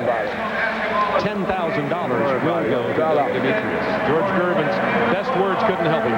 Now, let's face it, he's not a high school basketball player. He was a defensive halfback at Forest Pierce for 3 years of high school football. He's a recreation player, and they said to him, are you nervous? He said, I'm a little nervous, but I just want to stay focused, keep my feet under me. But, hey, that's okay. He said, with the money, what do I want to do with that money? He said, I have a 1985 Pontiac Sunbird. He said, what I want to do is I want to get a new Honda Accord. Not bad. $10,000 will help him out. There you go. And a smart choice there for his gas mileage and all of that. I guess that will be some sort of commercial we'll have to pay for. Here's the $10,000 check. The family of young Demetrius Houston, they're very happy. Nice trip. Great time at the All-Star game. You see Steve Moore making the presentation here, the VP and General Sales Manager for Foot Locker. And Demetrius Houston gets $10,000 one more time at the $1 million shot attempt for Demetrius Houston. Looked good coming off the fingers. You know what all the advice is? All the advice, Hubie, is never leave it short. Well, you know what? I was kind of surprised because he loves that spot right there. That is the longest place to take the three-point shot. Yeah. All right, in the NBA. In the three-point shooting contest, most of the shots are knocked down right at the top or in the corner. There you go. And I was kind of surprised that he did not go to the top or the corner. But, he had confidence. He won the preliminary contest doing it that way on that spot. Craig Sager, watched them all day yesterday when he was working with Gervin, and he just loves it, and he made them yesterday. So, but I'm happy that there's a consolation prize this year. I thought that was the most disappointing thing last year was no prize. Well, $10,000 goes to Demetrius. Here's Craig Sager. Well, Demetrius, congratulations on a great trip, winning the preliminary contest, winning $10,000. Let's start on a high note. What's it been like for you? Well, it's been all right for me, and I was just focusing, but just a little sweat that dropped in my face that took me off my shot. We talked about the practice, but there was no way you could duplicate the tension, the emotion, the pressure walking in. How do you describe what it was like, how your legs felt when you looked around and saw all these people and all the All-Stars watching you? I felt a little nervous, but it was all right. What were you going to do with $1 million? Well, I was going to invest in the major business and go off to college. But now you got $10,000. Well, I can still do the same. Go off to college. When you're a little nervous, what did you feel? Were your legs rubbery? Was the hand tight? Chest pumping? My hand was kind of tight, but it doesn't matter. All right, well, you didn't win $1 million, but you got $10,000. Congratulations to the family, and good luck. Thank you. Back to you, Bob. All right, Craig, thanks. I've got a great idea. I don't know if Foot Locker wants to buy this. How about we add to like 1 million, 2 million, 3 million, yeah. like the lottery, Every time somebody misses. Before long, you got 10 million. Nobody's heart could stand it. It's been fun the first half. Dick Stockton, Danny Ainge going to step in here in just a moment to bring you the three-point shootout and also the slam dunk. But how about the rookie game? Stoudemire was the MVP. Williams with 15, Stackhouse 15, Wallace 12 for the West. Joe Smith, who hit that three-pointer just after the buzzer that would have won it for the West, had 20. McDyess 17 and 7 boards, and Edney 14 and 7. Entertaining ball game. Absolutely. The East, 6 of the 8 players at double figures. Very nice. All right, we've had a good time here, and we've got a lot more to come. Earlier, and I got tired, and I think guys have to be in shape to shoot 25 shots. It would take them 4 games to get 25 shots up of three-pointers, so they have to be in shape to do this. All right, Danny's shaking his head, but let me ask you, other than Glenn Rice, who do you think has a real good shot at this thing? Well, I think everybody has a good shot. I think we got some great shooters in this event. I think Cliff Robinson's the only guy that I talked with that's actually shooting a different type of shot than he shoots in the game. He doesn't have his headband, so he is the long shot favorite. And he is 6'10", makes him one of the longest and tallest of all. Right now, let's go to the best brother-sister combination we can figure. Here's Cheryl Miller. Well, Reggie, you competed in this competition for 4 years, so you know a little bit about this game. Yes. Let me ask you something. What type of shooter really betters in this? Who really does well in this? Well, I think the one who has the better set shot probably has the most advantage if you're going to move on. Everyone said Glenn Rice didn't have a shot last year because he was a jump shooter and he used too much legs, but it goes to show you that a jump shooter can win it as well. If you're going to move on to the later rounds, it's better if you're using set shots because you use less legs. Last year you were the runner-up, so I know that you're giving Glenn Rice all his props, but I know you made the bold prediction last night that he's going to win it hands down. Do you see anyone else giving him a run for his money? Well, I think Steve Kerr statistically probably has the best shot, as well as George McLeod. I think the odds-on sleeper is probably Hubert Davis of the Knicks. All right, Reggie, enjoy the competition the rest of the afternoon. Thank you. Thanks, baby brother. Now let's go back to Dick and the legends. Cheryl, we will allow that only on this instance. So we're getting ready now. Hubert Davis and Glenn Rice are the 8 contestants in this competition, and there will be 3 rounds. We'll tell you more about the rules a little later. There is Maurice Lucas, who played with Bill Walton in that great Portland Trailblazer championship team, coached by Jack Ramsey.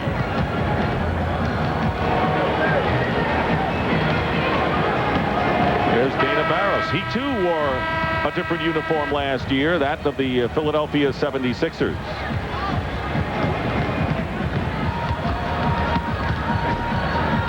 Reggie Jackson, a man of all sports, going with the beat here. And it's been a great fiesta here. You can tell Terrell Brandon, this is his first All-Star appearance. He's got his video camera around Dick. He's videotaping everybody in town. Tell you, these players come out to see all of this, and what a spectacular rookie game we had. And that's really a glimpse of what the future of the NBA holds. There's some really good players, and Brent Barry, I was especially impressed with in that rookie game. Well, I thought it was one of the best I've seen in quite some time. Really going down to the wire. I could have used another quarter of that game. Had it all, and Grant Hill, who wishes that he were part of the slam dunk competition, but he won't. He'll be in the All-Star game. And of course, Shaq, who's done some coaching of his own, which we'll tell you about later. Right now, let's go to the public address announcer, Stan Kelly.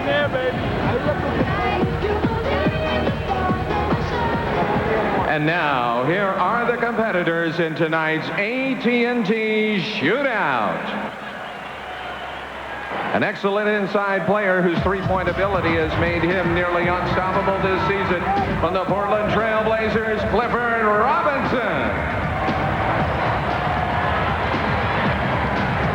This sharp shooting guard has led his team in three-point accuracy last year and is among the best again this season from the New York Knicks, Hubert Davis.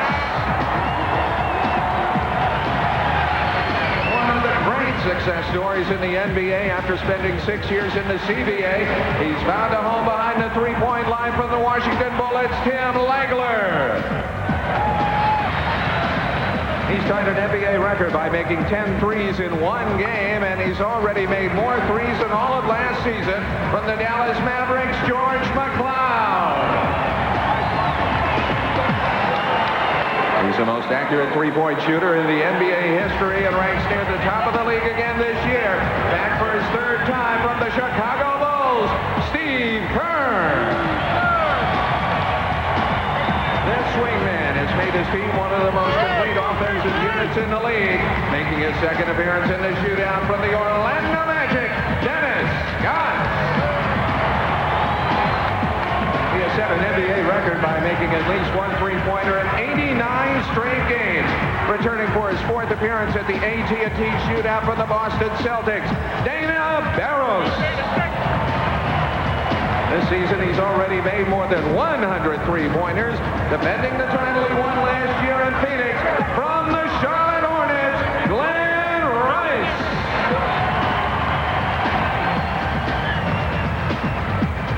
Ladies and gentlemen, the 1996 AT&T Shootout contestants. I was seeing that. Yeah. We have met the 8 contestants, and here are the shootout rules. We'll have 3 rounds, each scored separately. And in the first round, the top 4 scorers advance, and in the second round, the top 2 advance to the finals. There are 5 racks and 5 balls per rack. You get 1 point for the normal basketball and 2 points for the money ball. It used to be a red, white, and blue ball, but they've done away with that. It's turquoise, white, and black. That's the money ball, and that's worth 2 points. And, of course, you can get as many shots off as you can in 60 seconds. A total of $42,000 in prize money, with first place getting $20,000. I know Tim Legler could use that. He has been a much-traveled performer.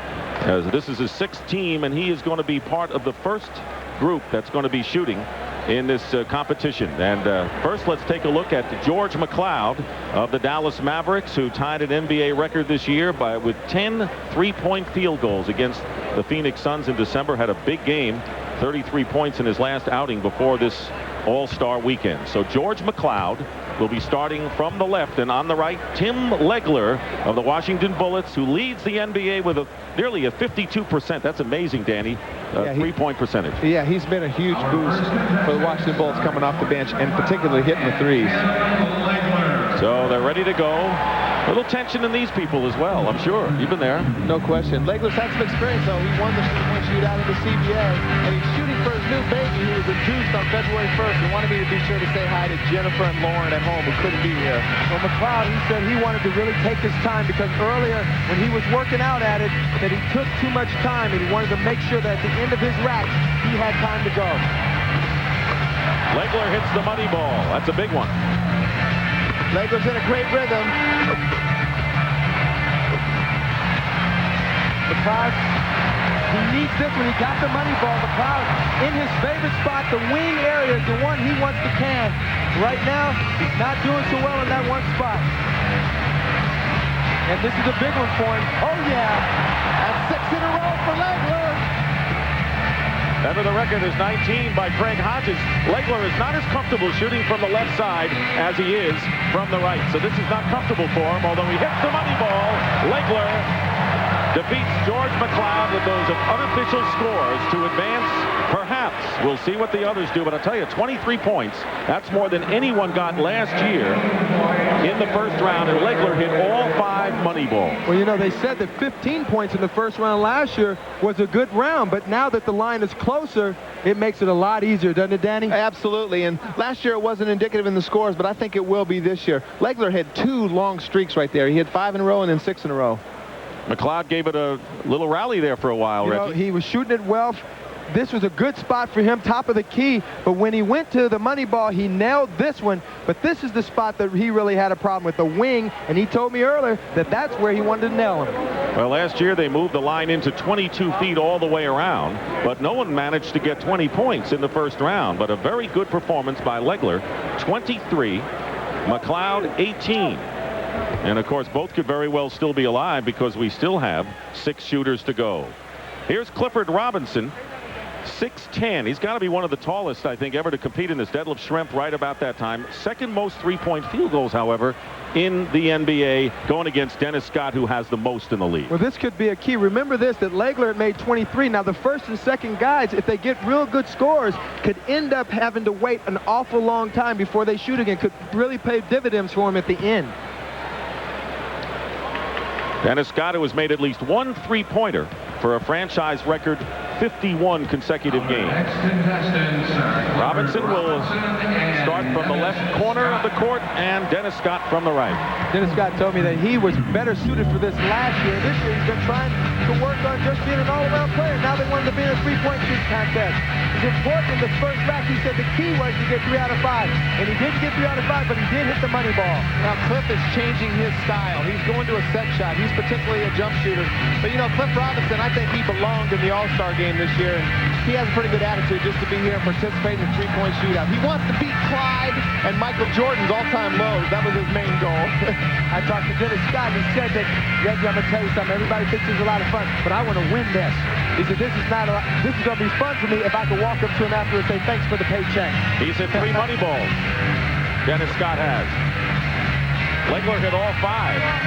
That's what's hurting Cliff right now. He's been able to hit a lot of shots, but he has not been able to convert on the money ball. Dennis Scott is in a massive rhythm over here, hitting almost all 5 balls and the money ball.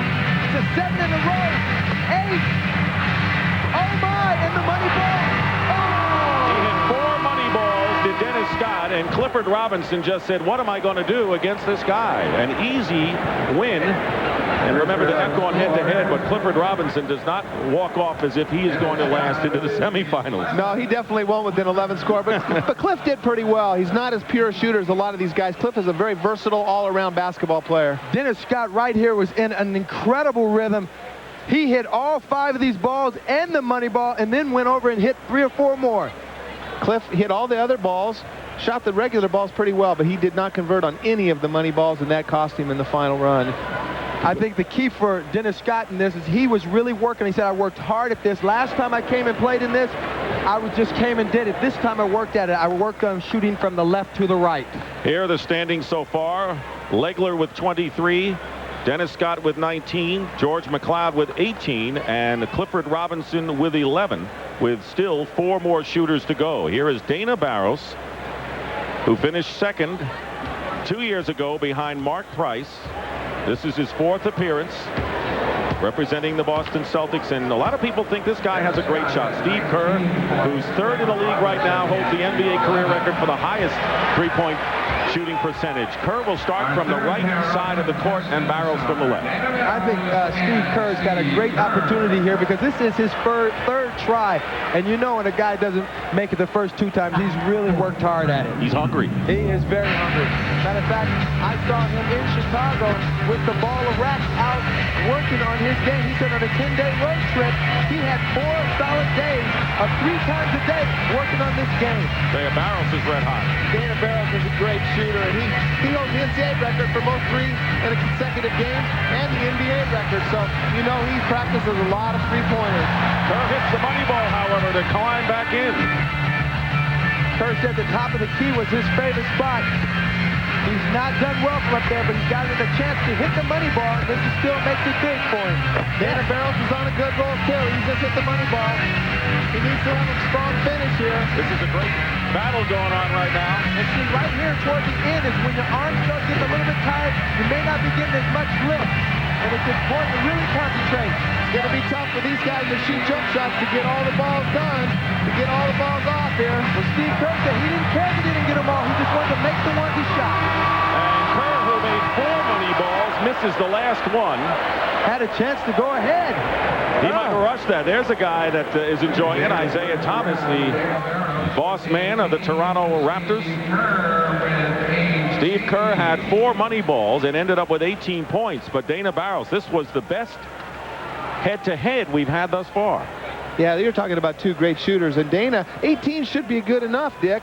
15 in the past has always gotten guys into the finals, but 18 should get them in. But there's still 2 great shooters to come. They had to surpass 11. That was the total by Clifford Robinson, and both did. Steve Kerr had a nice rhythm going. He didn't make the money ball on that particular shot, but look at him. He's one of the guys that looks at the rack. Some guys like to keep their eye on the rim, but Steve Kerr takes his focus off the rack onto the rim and back and forth. So the 18 points apiece for Barros and Kerr.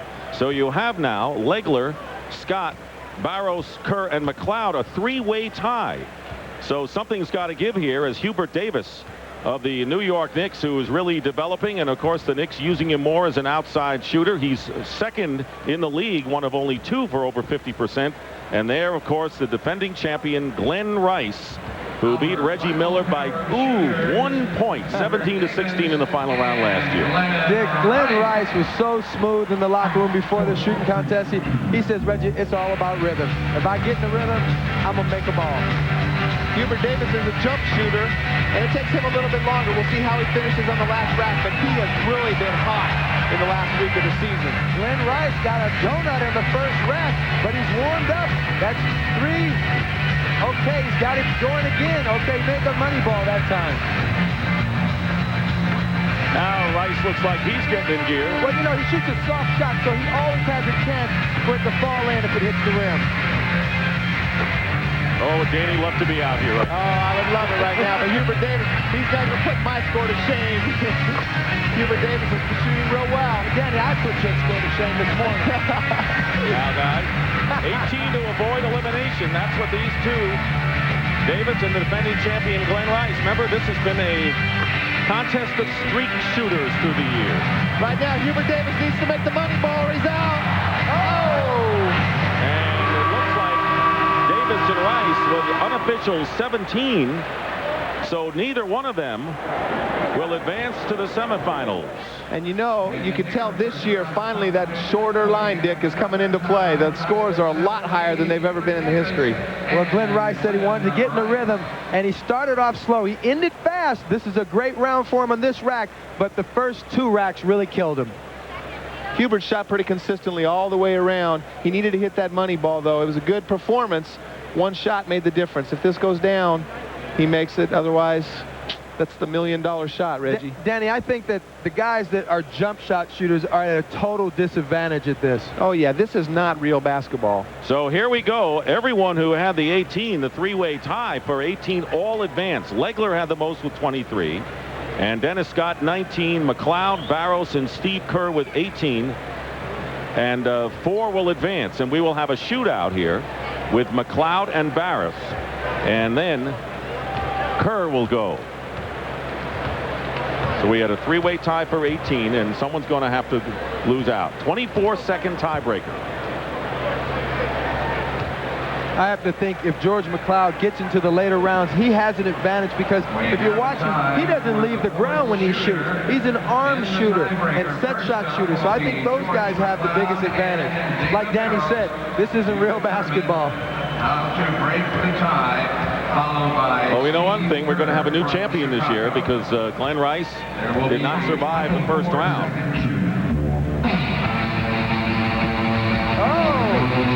Airball, the first one for McLeod. It's different when the clock's running down, isn't it? Especially after you just shot. Fatigue could come into play here, especially for Barrows. He is really struggling right now, and you got to think that fatigue, Reggie, he just hasn't had time to come back. You know, George McLeod can get it going. He's hit 10 in a row in one game, and he can put it down if he gets in a rhythm. And George McLeod has advanced.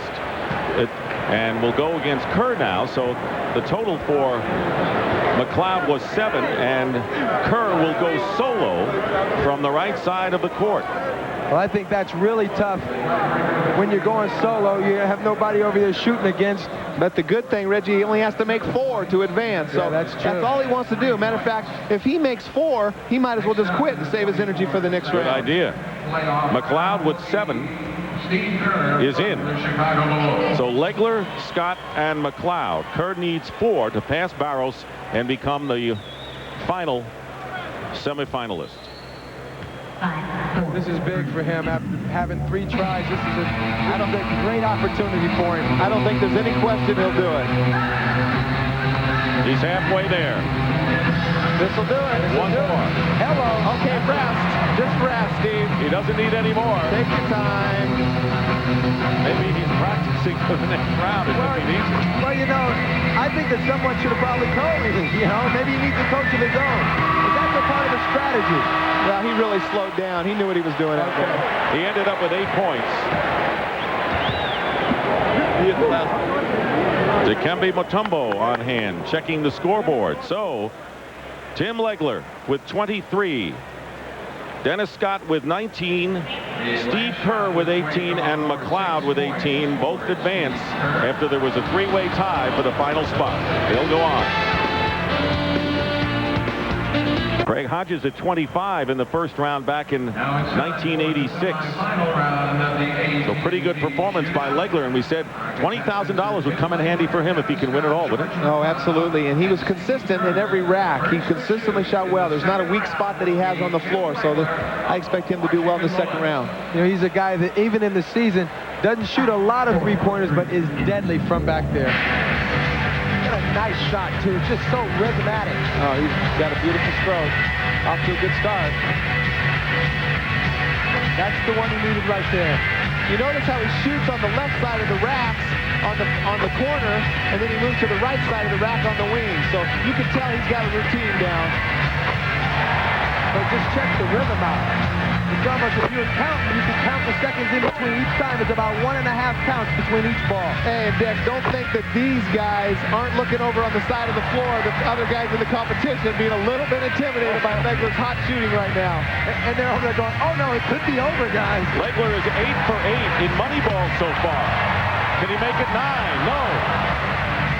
But he's got a pretty good total going. Well, he's had a tremendous opportunity coming from the CBA all the years that he's played there, and now tearing up the This is big. Yeah. He has missed only one Moneyball in 2 rounds at a total of 22 points for Tim Legler. Huge shooting. Oh, that's beautiful. His teammate, Juwan Howard, is pretty happy. I don't know who's happier. His wife at home for that $20,000 inducement or Juwan Howard. That's a major league shopping spree. Right now, let's go to Cheryl. Tim, calm, cool, collected. I mean, no smiles, no frills. You come out here, you shoot 23 your first round, 2 off the record. You come out here, you're not feeling any pressure whatsoever. You know, it's funny. I felt kind of tight before the competition, but as soon as you put the uni on, everything goes away. You know, it's just you and the rim. So luckily, I had 2 good rounds. Hopefully I can have 1 more good one. All right, keep it going. Thanks. Dick? All right, so Dennis Scott has his work cut out for him. He has the most 3-point field goals, and he had a total of 19 points. So, tell you, Legler off to a hot start, 2 off the best score in the first round. The highest score in the semifinals was also Craig Hodges with 24, and he had 22. So Legler right on the line with some of the best we've seen. Dennis Scott is really looking to make 3 out of 5 balls in this corner. He said the corner shots are his best shots. It's the same shot in the game for me. That's the way I want to shoot it. Well, this guy's as streaky a shooter as you can play against in the NBA. And he made 9 in a row in this competition before. I've seen him make 9 in a row in games, too. So he needs to get on a roll. And also, he's been practicing picking the balls up from the left to the right. You saw as he came to that rack how he went around to the opposite side. He's been working on this. He wants to win this. Fortunately, he's hitting those money balls. That's keeping him in the competition to this point. His teammate at Orlando, Nick Anderson, was in the competition last year. 2 of them are the best tandem in the league at this. Nick Anderson grabbed me from the sideline. He was in the stands. He said, Reggie, I got to come to the sideline so I can support my man. And he's over there in the corner right now, yelling at him. Oh, yeah. That was huge. Oh, now, see, he's to the other side. He's shooting behind the backboard. That's a horse shot. You got to call that, baby. You got to call this money ball. Oh, that's the second round he missed that last money ball. And 19 points. There's his teammates, Penny and Shaq. You know what Dennis Scott needs to do on that last rack? He shoots the ball really well from the top of the key. He always has. But in that corner shot, Reggie, he needs to move the rack closer to the court so he doesn't have to shoot from behind the back. Well, you guys work with him tomorrow morning, okay, for this year's competition. And the reaction from Penny Hardaway and Shaquille O'Neal. At one point, Dennis Scott hit 11 out of 12 shots and winds up with 19, the same total he had in the first round. Of course, each round is decided separately. I think 19's a solid number. I'm not sure, but 19 definitely a solid number in this competition. It certainly puts the pressure on Kerr and McLeod. So here is George McLeod, who had 18 and won in a tiebreaker as 3 shooters had a total of 18 in the first round. Let's see how McLeod of the Dallas Mavericks does.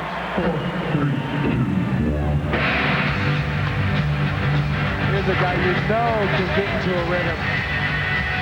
Barely leaves the ground when he shoots the ball. Again, another person who likes to go from the right to the left, moving around the basket to get to the balls.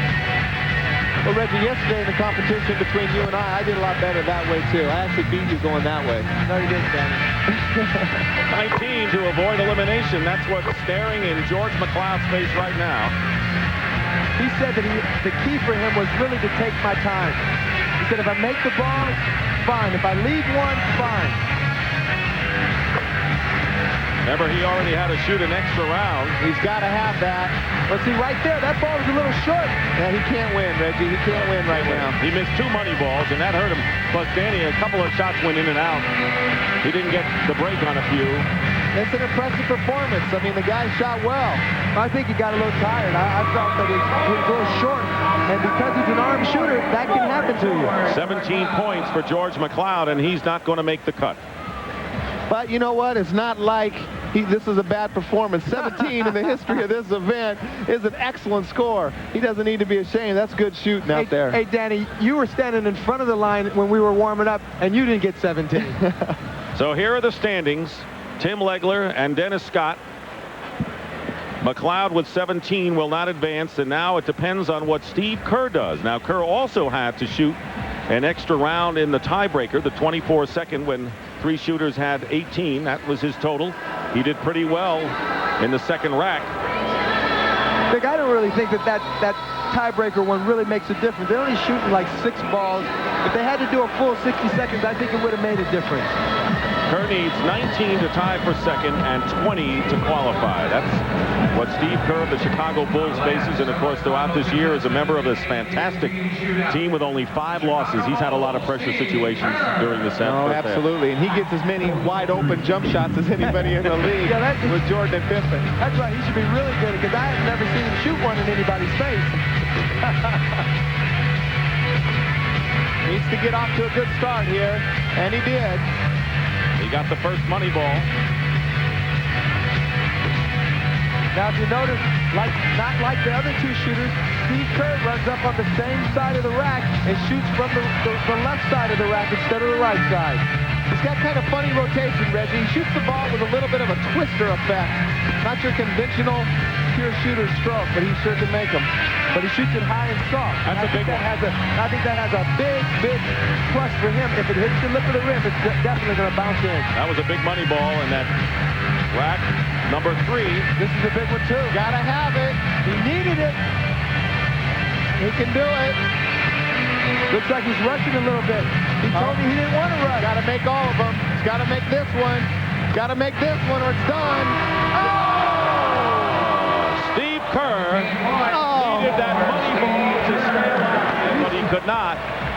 You should have saw Dennis. Look at Dennis Scott over there. He's very happy. He knew he was dead in the water. Kerr would have been well shooting first in the first 2 rounds. But not only that, it doesn't put any pressure on you. You don't have to sit there and watch this guy can all those shots, and your ball gets heavy after you see someone else shooting well. 22 points in the last round, 22 in the first. Pretty consistent. So Tim Legler.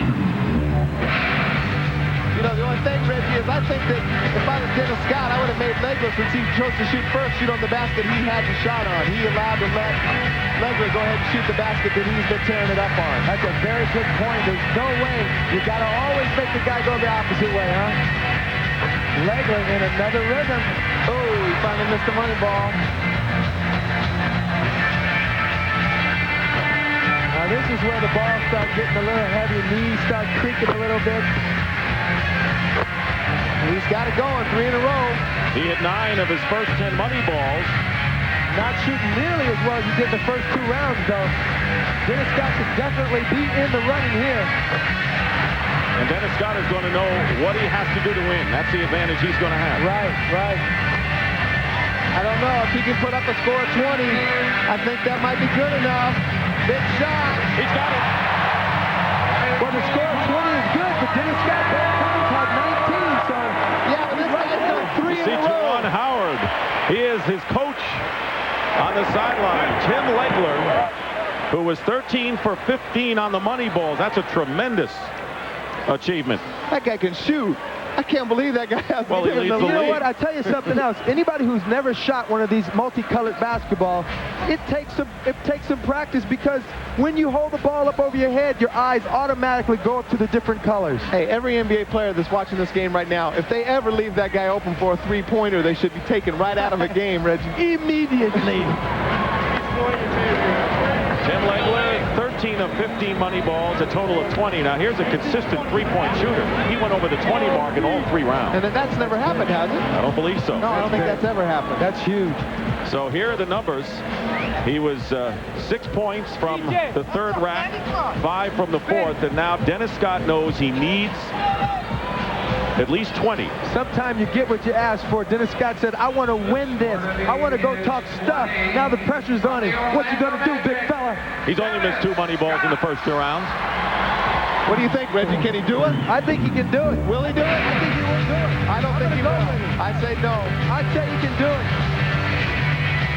I say he can't do it. Yes, he's still in it. He's got his rhythm. That money ball was big.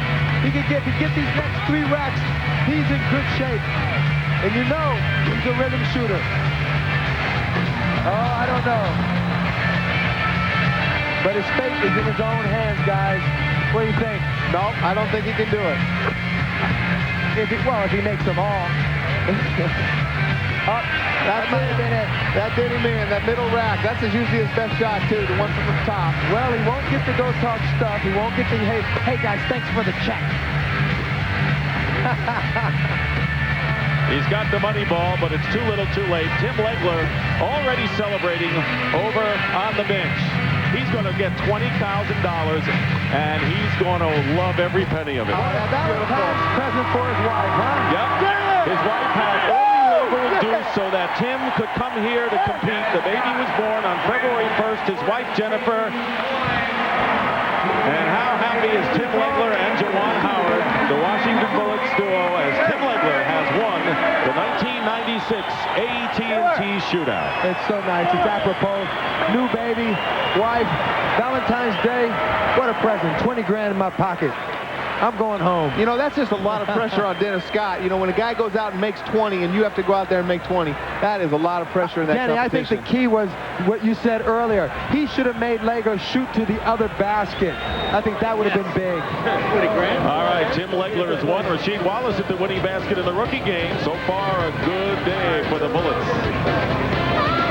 Spectacular event so far, the rookie game and the AT&T Shootout, and the presentation made by Earl Quenzel of AT&T to Tim Legler moments ago, getting the trophy for winning the shootout, and of course $20,000 first prize. And right now, let's go to Craig Sager. Well, I would say this is going to be the story of the weekend. Tim Legler, you've been in these competitions before in the CBA, but nobody was more thrilled to be here than you, and nobody's going to be more excited to be a winner. No, not at all. This has been like a quest for me. First of all, just to get to the NBA and establish myself as a solid player, which I think I've done so far this year. And then to get in this competition to win this after watching all these years the great shooters, I can't explain how I feel right now. Once your name was mentioned as one of the contestants, we're doing some research. I know your wife Jennifer really wanted to be here. You induced labor for the first time. You have a child, Lauren's about 9 days old. They're watching on TV. What do you say to Jennifer? Jen, this is for you. For all the years you've been my rock in my life, and for you, little Lauren, I'll be home after I get back from Milwaukee. We're going to share this together. Thank you. What kept you going through all those years of the CBA and USBL? Perseverance, and I always knew I just have an inner drive within myself and a strong confidence in my ability to play this game, and I never let it get me down. But I think, without Jen to be there for me every time I would get cut or get released, or I would go back to the CBA, she was always the one that was there for me to tell me that she knew she believed in me, and I was an NBA player. So I just persevered all these years, and I believed in myself, and that's what it came down to. Congratulations, champion. Appreciate it. Thank you. Go back to Dick. You got to feel great about Tim Legler. This is a great moment for him. He has won the AT&T Shootout. Dennis Scott was second, and here is how they finished. A total of $42,000 in prize money. And so we did not have a repeat champion, as Glenn Rice did not survive, and most of the time we have had repeats. We have a lot more coming up. The Nestle Crunch Slam Dunk is coming up next here at the Alamo Dome when Reggie, Danny, and I was in my hometown, which a lot of people felt that was a home court advantage in me winning, which I don't disagree with. You know, when you're at home, you're supposed to win. Well, they're on their feet in Chicago for this man, their man, the defending champion, Michael Jordan. We were fierce competitors in the field of creativity, and a lot of times that was shown on the basketball court. And in this instance, it was in a dunking arena, and we had our own little stage to showcase.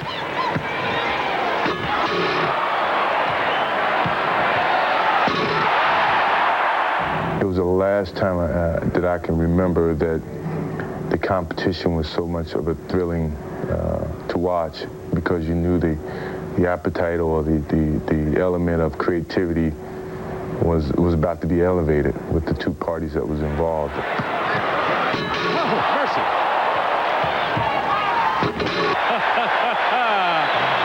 From high above the rim. Needs a 48 to tie Dominique Wilkins. A 49 would win for the second year in a row. I could only think of one way to generate that, and I kind of took a page out of Dr. J's invention or the things that he brought more focus to, which was take off from the free throw line, and I guess I added a little bit to that because of my determination to make that dunk more spectacular.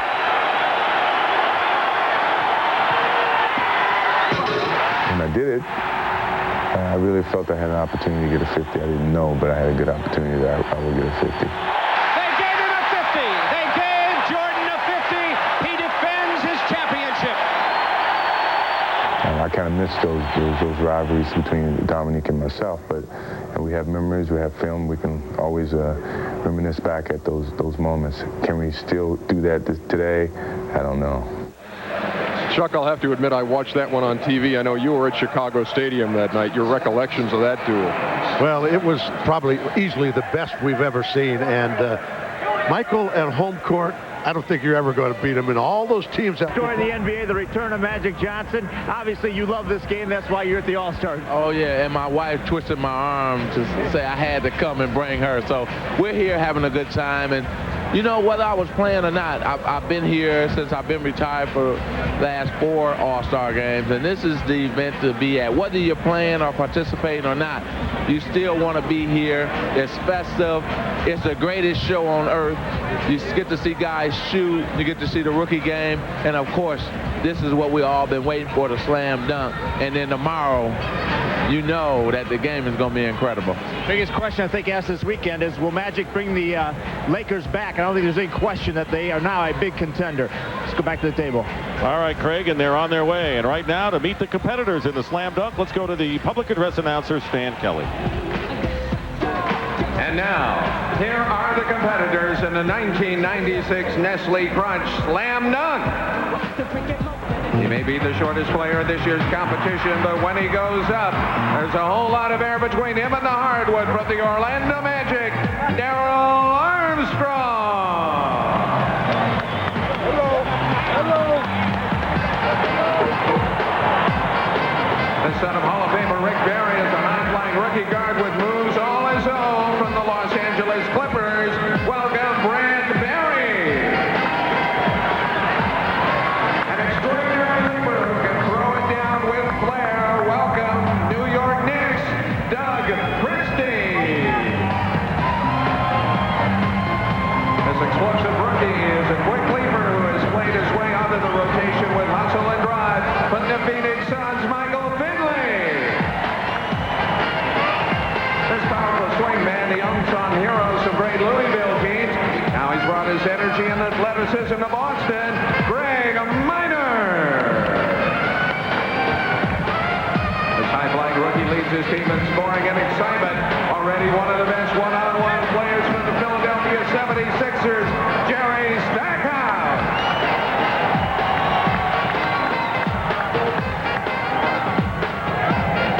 Ladies and gentlemen, and you beat the competitors. Here are the rules in the slam dunk competition. There will be 2 rounds, and each will be scored. Well, they've seen a few. Now, the order has been determined by draw, and Brent Barry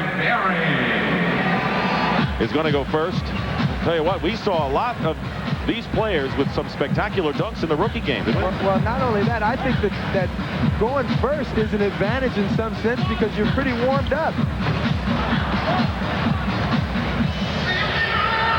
Well, I talked with the judges, and what they're going to judge is on this entire performance of this first 90 seconds. But Brent Barry, I thought he had a 48 in the rookie game on an alley-oop. Now that had a little flavor to it.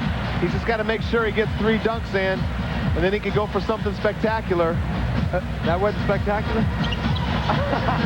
It's the best one we've seen. That's not a bad one either. Remember that Drew plays on the Georgia Tech basketball team and has done pretty well. And today, Georgia Tech defeated North Carolina in a big ACC game in overtime.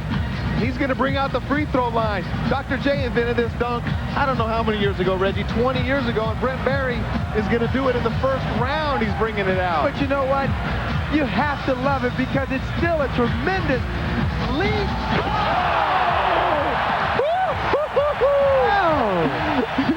Did you see his expression? He said, what else do you want? And the fans are showing 10s and 9s in the crowd. Well, he did step over the line, though, but still, tremendous glide. Hey, Reggie, so did Michael Jordan step over the line. That was incredible. Yeah, it was. Remember, 50 is the highest you can get. Here is the last one, and the one with the exclamation point. Look at the power. Oh, hey, that's from further back than Michael Jordan did on his. They got a 50 in the NBA slam dunk contest.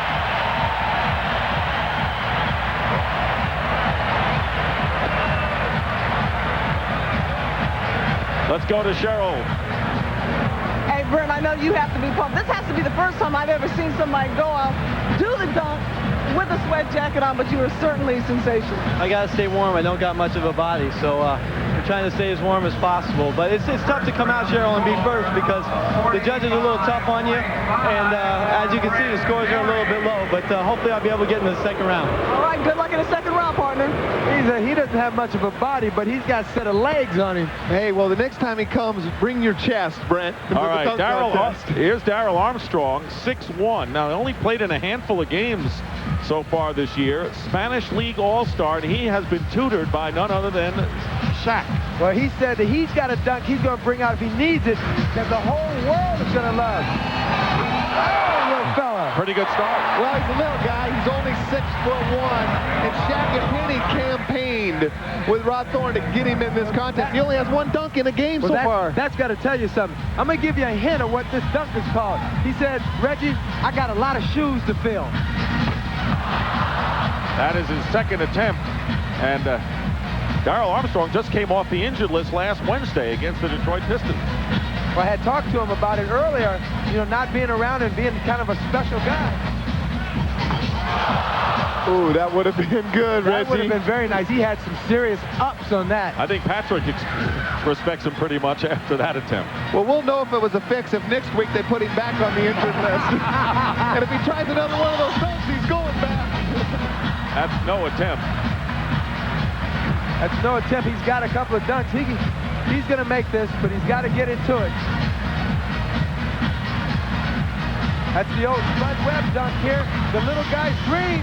Oh, but he's running out of gas, guys. A lot of zeal to Darrell Armstrong, and he's like a little more than 10 seconds time running out for it, but he's got time for one more.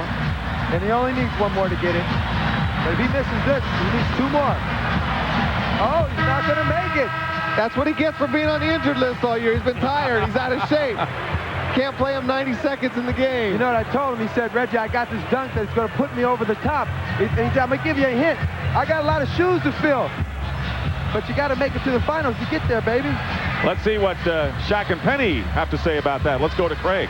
Well, we got Penny, we got Shaq, we got Nick, we got Dennis, all their teammates. What happened out there, guys? When he missed that second dunk, that's what hurt him. I think he lost his confidence on that second dunk. Coach, why don't you pick him up? Give him a big lift. Darrell, you might have missed 2 dunks, but I love you, man. I love you, man. Man, we love you. We got a little time, but we love you, baby. That's all that counts. You made it, man. We love you, man. And he did bring a standing ovation on the first one. Let's go back to the table. All right, and a point total of 25.5. And now we're going to look at Jerry Stackhouse, who is Chuck Daly's pick to win this competition. He had a couple of spectacular dunks in the rookie game from the Sixers. Well, this guy's got a lot of shoes to fill. Also, people going to North Carolina have him as being the next Michael Jordan, and a lot of pressure on him. I talk with a lot of players, Reggie, and a lot of the guys have him and Michael Finley, along with Brent Barry, as the favorites in this competition. Along with Brent Barry, he's got something to perform the same way. It's about 6'7", 6'8" long, and they can dunk the ball hard. That's what the crowd likes. Can you imagine coming in saying you're going to be the next Michael Jordan? I mean, that's the worst curse anyone could have. I tell you what, that's a lot of pressure. And the worst thing about it is the first time they met head-to-head, Michael outscored him 48-9. Wait a minute, but the young fellow was talking stuff. Michael knew that. You don't talk about Michael like that. He has to, 90 seconds, attempt 3 dunks. He doesn't have to make 3. He's tired. He's cutting it short. He thinks he's into the finals. I don't know. He made 4. Well, that's confident. That's certainly not going to be better than Brent Barry's. No. 45. That was confident. Now, last year, Harold Miner had a 49.2 in the first round. Isaiah Ryder was second at 44.6. So Barry, between the first and second of last year's first dunks. Well, that looks hard, Reggie. I say that any dunk that I could do when I played is definitely a 0. Yeah, that's a good way to measure it. And a 40. We know how your hops work. A 40 for Jerry Stackhouse. So Barry with the best score so far at 45.5. And Darrell Armstrong at 6'1" was second at 25.5, and then 40 for Stackhouse. And now Doug Christie representing the New York Knicks, who was traded to the Knicks from the LA Lakers, originally drafted by the Supersonics. That's a great athlete. He dunks fast, too. You see how quick he got up and then to dunk. He loves to get it in there quick. And we had a chance to talk to him in the locker room before this, and he is very excited. Kenny Walker of the New York Knicks won the slam dunk back in 1989. Theatrics is what's going to win it for you. And he's got one called the Moose that he said he's going to bring out. And this is it. Over his head. This is the Moose. This is what he wants to do. He said this is going to put him over the top. He's got a whole minute to get this right. He's only got 1 dunk to do. He needs to get a good kick. He's got time. Looks like a couple of field goal kickers in the NFL. Plus, let's get some time to rest as well. They're blocked. I don't know if that's exactly what Christie had envisioned with that. No, I think he wanted to get it off the board, actually, and catch it the timing right, but...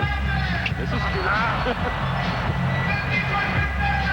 I think Stackhouse made a wrong decision back there on that. I think he should have done some more dunks, Reggie, don't you? Well, you know, I'm not sure if he did that on purpose. I think he just figured that maybe that's all I had to do. You know, because it seems like he would want to get him more. He's made his 3 as Christie, and has 1 left here.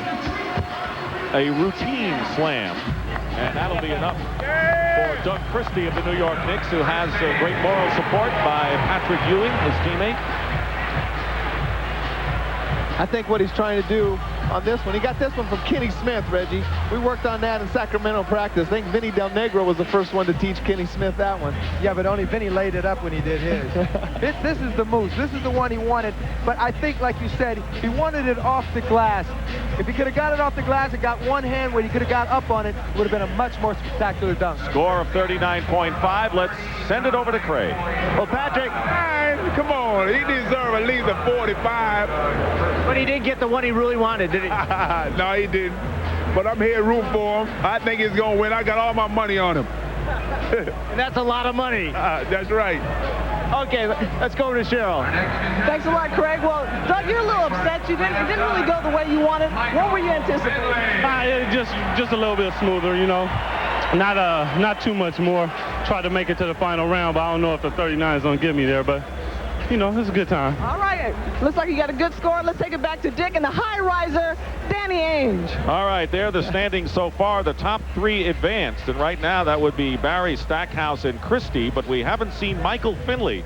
Now, as you know, Grant Hill, with his wrist injury, had to pull out of this, and his prediction was that Finley was going to win the competition. As was most of the players, Dick. I talked with most of the guys over there on the sideline before the competition started, and the majority had Michael Finley.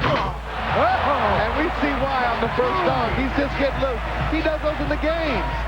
He could just do game dunks and get 50s. That's exactly what he said he was going to come out and do, and just do game for him. Tomahawk. He had one in the rookie game that was amazing. Dominique Wilkins made that one right there famous. You get the feeling already that Finley is going to move on to the finals. 3 will move on. Well, he's doing something that nobody else did. He's got flavor, and he's playing to the crowd. And he's done all dunks. Hey, that will definitely get him to the finals. No question. He did a Dominique Wilkins dunk that he got a 50 on. He did a Michael Jordan dunk that Michael Jordan did in Seattle. He did all the dunks that all the great ones have done in the past. Right here is the one that he did. Who did he copy on that? That's the Spud Webb dunk. No, this is... Yeah, that was a Spud Webb dunk. The Spud Webb, Dominique, and a Michael Jordan. This is called resting on your laurels as far as Michael Finley is concerned. And he was pretty impressive, emphatic with that tomahawk slam.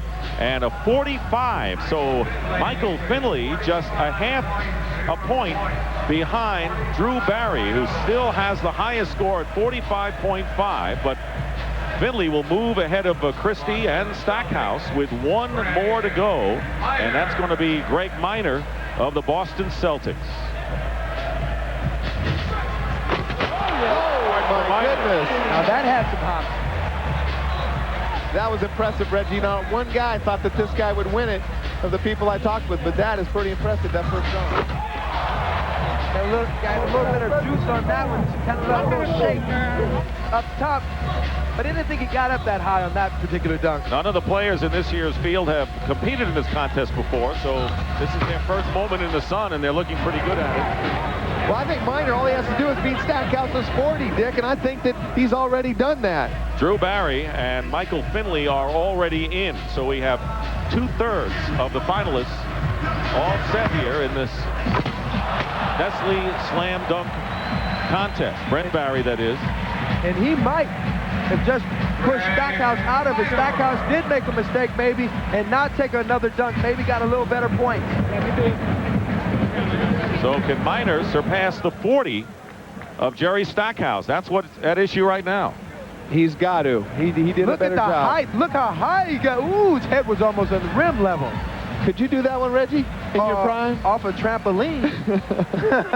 At a 41.5. And Greg Minor with a 41.5. And he'll become the 3rd member to move along. So Brent Barry, Michael Finley, Greg Minor have all advanced. Time. And Greg Minor will go first, followed by Michael Finley and Brent Barry. Minor had a 41.5 in the first round. So what do you think? Does the guy bring out all the tricks and businesses? I think you got to bring it out, Reggie. I think there's nothing. This is it, man. You got to get your best stuff right now. You got to get by this in order to get to the championship. They counted that as a miss, but they only take the best dunk, so he can still do something good. So Minor is going to have to come through with something big on his last dunk, and now Michael Finley, who had 45 as his score in the first round. Of course, this will be judged totally separately than the first round. Finished just 0.5 of a point from Brent Barry, who had the top score. Now, Michael Finley, he told me before the competition that Danny Manning has described the dunk with 2 balls. If he needs it, he may go to it, but I don't know if he's going to need it. I think if he feels like he needs a 50, he may pull out something he's never tried before. Danny, I like what he told you. He said, when you asked him, he says, you know, what are you going to do early? He said, Danny, I'm just going to do game-style dunks, stuff that I can do in the game. And he's one of the few guys that can do this stuff in the game with a guy underneath. He does it in the game. He maybe leads the league in dunks. They gave Minor a 2. A 2. A 2. A 2. We could get a 2, Danny. I know. Hey. That's more than you deserve, because I could do that. A 2. Let's not stretch this a little bit. All you got to do is touch the rim. Can you get the rim? Not at my age. Maybe about 2 years ago, Reggie. Here's Finley. It's smart not to go for that because it was a bad ball. Could have messed himself up. He has to get a lot more height from that ball. First winner of this competition was Larry Nance back in 1984. See how low the ball was coming off the rim? That hurt his chances of making that dunk. Warren Moon of Turner Sports and the Minnesota Vikings on hand. Well, Michael Finley maybe should have kept the pressure on. Maybe should have done one of the Dominique or the Michael Jordan type of dunks just to keep pressure on Brent Barry. Well, you're not really rushed. Why not wait for the perfect ball? You see how low that ball came off, and it actually skipped the front of the rim. Probably threw his timing off. You think the door is open for Brent Barry here? I think it's wide open. It's like a barn door. Let's drive an airplane through it. Well, it's 7 points on that attempt. Well, right now, Brent Barry has to put pressure on him. I think he has to come out with a good dunk and try to post a high score. He may not even have to do a second dunk if he gets a good dunk right here. And Danny, not only that, Brent Barry has a crowd. Listen to him. They're already starting to cheer for Brent Barry. If he does anything spectacular right now, he'll have everybody on his side. Uh-oh, 3 misses. And Reggie's saying, what about it? Brent Barry, you're right about the crowd, Reggie, because he gave him a little thrill at the rookie game, and so that was his entree into this competition. Listen, he had it all set up for him. You know, you got to take advantage of your opportunities. He doesn't need a 50 dunk. He needs to get about a 45 and put the pressure on the other 2 guys, and maybe he can win by forfeit. Well, he gets an 8. Yeah, now these guys can put the pressure back on him. He got it 8 points, so really, in all intents and purposes, nothing for anyone in that first one. And now, remember, the best score of the 2 dunks, and you got to figure that every one of these guys is going to come up with a better score on their final I dunk. happen to think that because everyone missed, that they might be a little bit tight. They may not go for the big one right now. They may just want to go and get one in since they missed the other one. Same order, Greg Minor, Michael Finley, and then Brent Barry will go last. Very solid dunk, but nothing spectacular. He was just making sure that he made it. Good point you had, you know, with the pressure on like this, with everyone having poor first efforts. Right. You don't want to come away with 0. So that was Minor's effort. Now Finley, there it is again, Greg Minor. Reggie, you say that's not spectacular. I wish I could have done that. Hell, I can't even draw a man that can do that. In last year's finals, Harold Miner won with a score of 46. Jamie Watson finished 3rd at 26 and a 40.8 for Greg Minor. And that's what Finley and Barry have to beat. Well, again, I really feel that the guys, they got to come out with a good dunk. But I don't know. I don't know if I go for the big one. He needs to do something he can convert for sure. And Michael Finley's dunks that he did in the first round got him a 45. So I think if he can do one of those, Reggie. A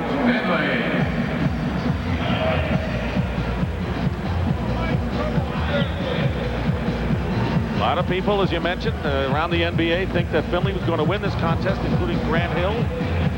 Here's his last chance. I got news for you. A good one. A good chance. He could get a 50 off that one. The difference is, it's not the dunk. It's after he caught it, he windmilled it. Now that's what's hard. It takes a lot of upper body strength to do that. Reggie, that's really a hard dunk, but that's not a 50. I'm sorry. We'll see here in a second, but there's no way that's a 50. Danny, when you look at this dunk, watching when he gets up the extension, and not everybody could just dunk it, but he takes it back all the way around his head and dunks it again. That's a tough dunk. Oh, I know that's a tough dunk. 46.2 is the score, so he didn't get the 50. But very close. But he's got 46.2 and right now has taken the lead over Greg Minor, who had a 40.8. Right now, let's send it over to Cheryl. Thanks a lot, Dick. Now, Michael, I know you have to feel a little bit relieved. You missed your first one, came back strong, put you in a good position. Yeah, the first one, I didn't really have nothing planned. I just wanted to get a good dunk down. And the first ball, I went off the backboard. I should have went for it, but I didn't. And just got a bad bounce and I missed. But luckily, I made that one. No thanks to Danny Ainge, I'm sure. All right, let's go back to you guys. So now, as you look at the scoring, Finley has the lead with his second dunk, 46.2. Minor had a 40.8, and now it remains for Brent Barry. See, this is what we're talking about. He's got a lot of pressure on 46 is a lot, and he's got to come up with a serious dunk right now. What if he does the free throw line? The free throw line got him the 45. I think so. Play to the crowd. He's going for it. Not only that, the guys at the sideline, all the other players are telling him to go for that one. That's the one they want to see. They're all setting up for him right now. I told you he's got the crowd on his side. He said he would go for a combination Michael Jordan, Dr. J, risky dunk if he needed it. I think he got it, Reggie. I think he got it. Yeah. I think that's a 47. It's going to be very close. It is going to be close. Didn't have the rhythm, didn't have the spectacularness of the fiddly dunk, but definitely, you know, when you take off from way out there, look at the stride. And we all talked about it. He's gangly, he's long arms, long legs, and he's got some glide. And he wins it with a 49. 49 for Brent Barry. And I mentioned Drew. Drew had 9 3-pointers when Georgia Tech beat Carolina in overtime. So what a big day for the Barry family today, as Dr. J, along with Dave Collins, Maurice Lucas, Artis Gilmore, the 1996 Nestle Crunch Slam Dunk champion is Brent Barry. Drew had a big game in Tech's win, and Brent had a high score in the first round and played very well in the rookie game and wins the slam dunk with an impressive total of 49 points. That was more than Harold Miner got to win it last year. He was definitely the crowd favorite. And just a few moments ago, Barry Crossland, the director of marketing for Nestle Crunch Confectionery, presented the winning trophy and $20,000 to Brent Barry for winning the slam dunk. An all-new field, and Brent Barry, the champion. Right now, let's send it over to Craig with our champ.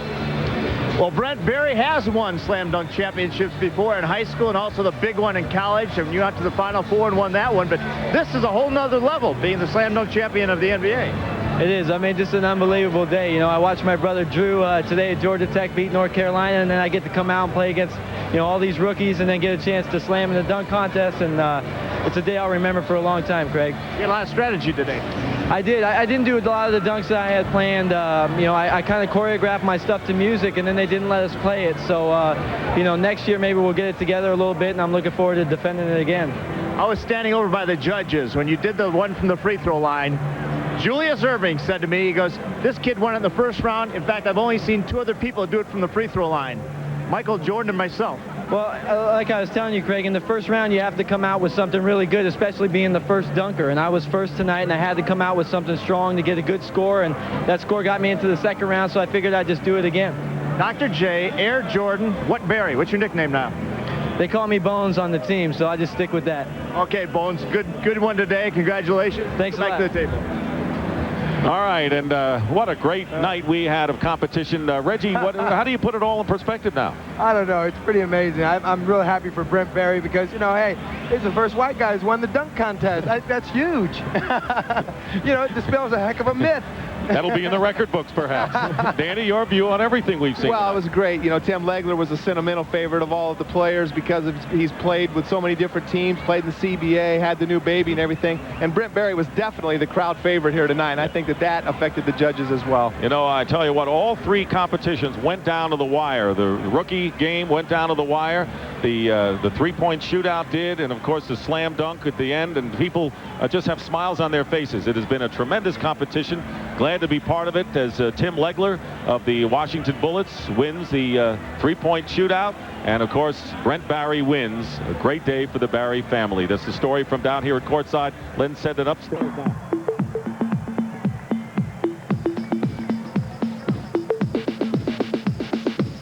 Yo, all you homebrides out in Bronx, this one's for you. Pump up the volume, pump up the volume, pump up the volume. Ladies and gentlemen, it's time to meet the 1996 NBA All-Stars.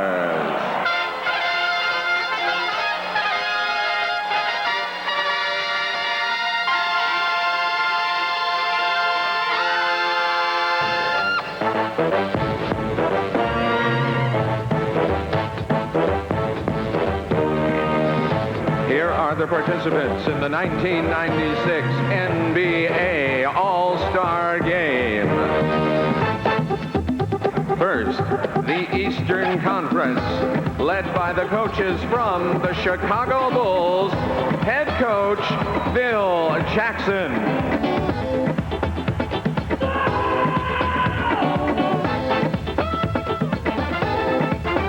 The assistant coaches are Jim Clemens, Jimmy Rogers, and Tex Winter. The trainer from the Indiana Pacers is David Craig.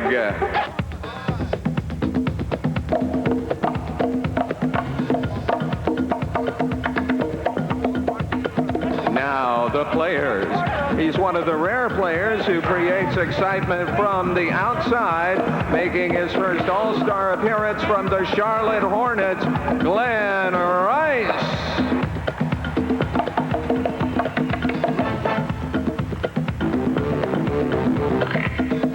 This point guard earned his first All-Star berth by accounting for nearly 40% of his team's total production from the Cleveland Cavaliers, Terrell Brandon.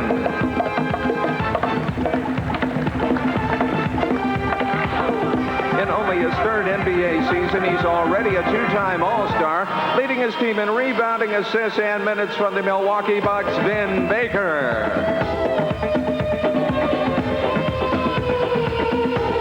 This hard-working big man is equally adept when asked to score, rebound, or pass.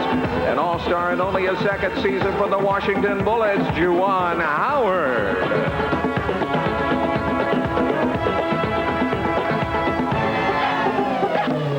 He has fueled the fire in Miami, ranking in the top 10 in the NBA in scoring and block shots from the Miami Heat, Alonzo Mourning.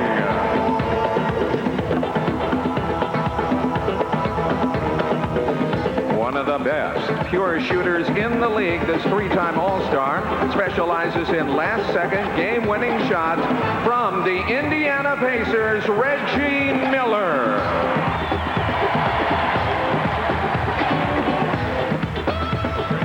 Appearing in his 10th All-Star game, the 7-foot center holds nearly every Knickerbocker record from the New York Knicks, Patrick Ewing.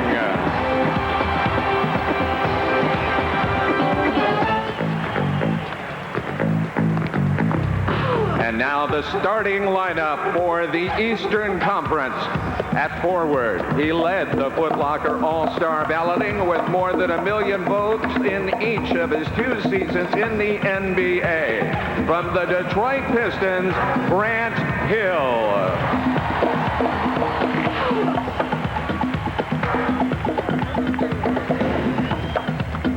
At the other forward, making his 6th All-Star appearance and winner of the 1994 All-Star MVP award from the Chicago Bulls, Scottie Pippen.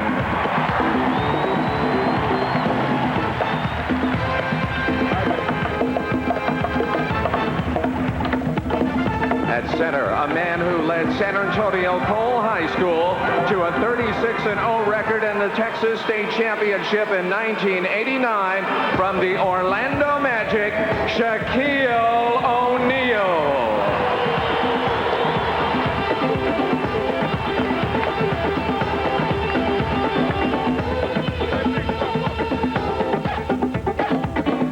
Guard. He's one of the new breed of versatile players who can beat you inside and outside, making his 2nd All-Star appearance from the Orlando Magic, Anthony Hardaway.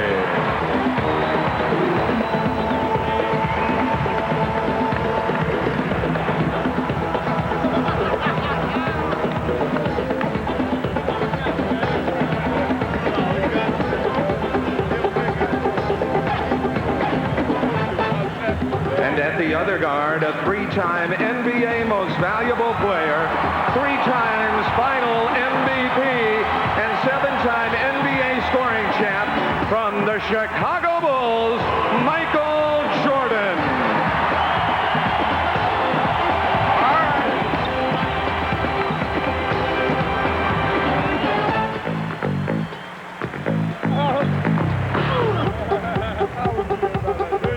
The 1996 NBA Eastern Conference All-Star.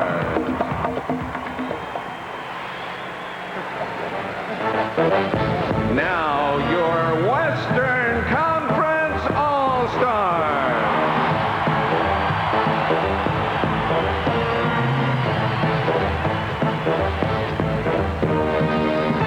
They are led by the coaches from the Seattle Supersonics, head coach George Karl. Third straight All-Star game from the Seattle Supersonics, Gary Payton.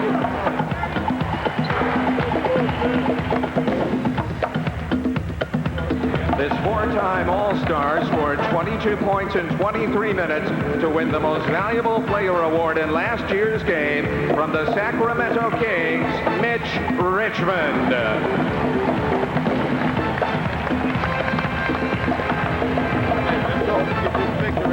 Back for his 8th consecutive All-Star game, this point guard is the only player to have more than 10,000 assists.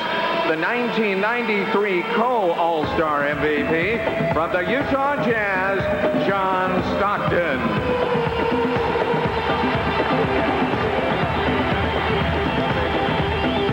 The reigning Defensive Player of the Year, this center led the NBA in block shots for the last 2 seasons, playing in his 3rd All-Star game from the Denver Nuggets, Dikembe Mutombo.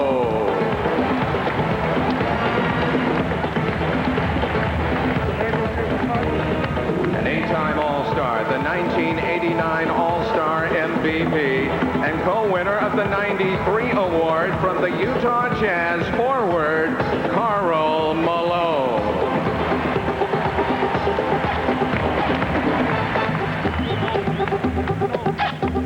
This 2-time All-Star is having a career year. He leads his team in three-pointers and minutes played. From your San Antonio Spurs, Sean Elliott.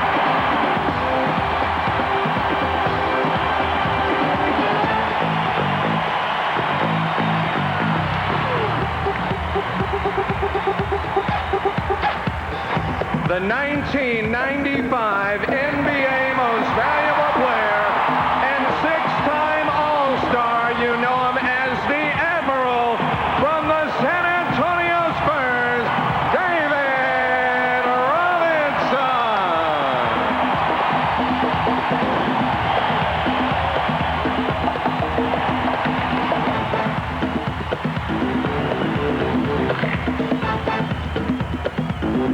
And now the Western Conference starting lineup. At guard, the 1995 co-Rookie of the Year and the first Dallas player to start an NBA All-Star game. From the Mavericks, Jason Kidd.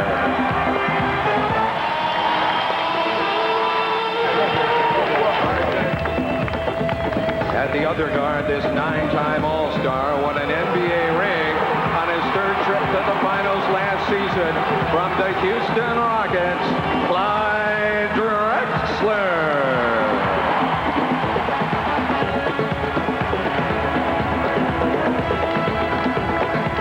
At center, this 11-time All-Star has led his team to the last 2 NBA championships, taking home the finals MVP each time from the Houston Rockets, Hakeem Olajuwon.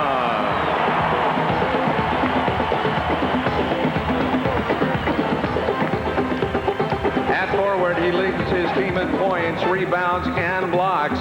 Back for his 4th straight All-Star game from the Seattle Supersonics, Shawn Kemp.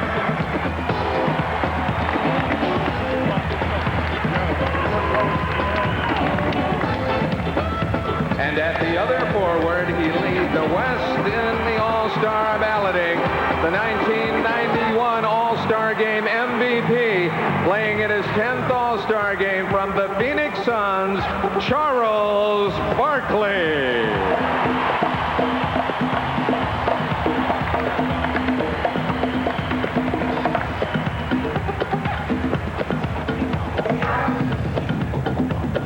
The 1996 NBA All-Star.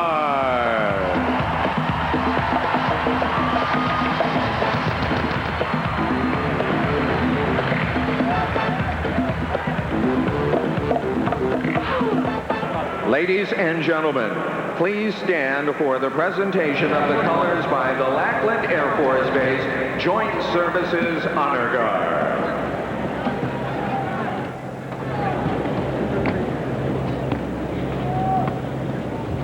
This rising star just won the American Music Award as Best New Country Artist and has been nominated for 4 Grammys this year. singing the Canadian national anthem, Shania Twain. Oh, Canada, our home and native land, true patriot love in all our sons command. With glowing hearts we see thee rise, the true north, strong and free. From far and wide, oh Canada, we stand on guard for thee. God keep our land glorious and free. Oh, Canada, we stand on guard for thee. Oh, Canada, we stand on guard for thee.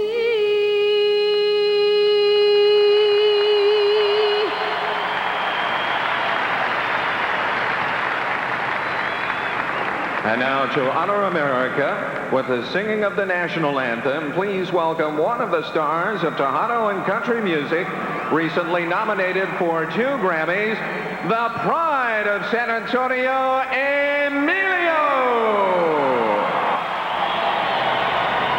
Accompanying Emilio is the Incarnate Word College Choir of San Antonio. Oh, say, can you see by the dawn's early light what so proudly we hailed at the twilight's last gleam? Whose broad stripes and bright stars through the perilous fight o'er the rampart we were so gallantly streaming, and the rockets red glare, the bombs bursting in air, gave proof through the night that our flag was still there. Oh, say does that star-spangled banner yet wave o'er the land of free and the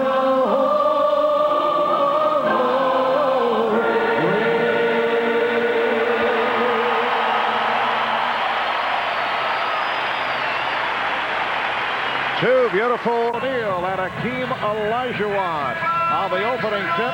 Ronnie Nunn working his first All-Star game, put it into the air, and it's controlled by Clyde Drexler of the Houston Rockets.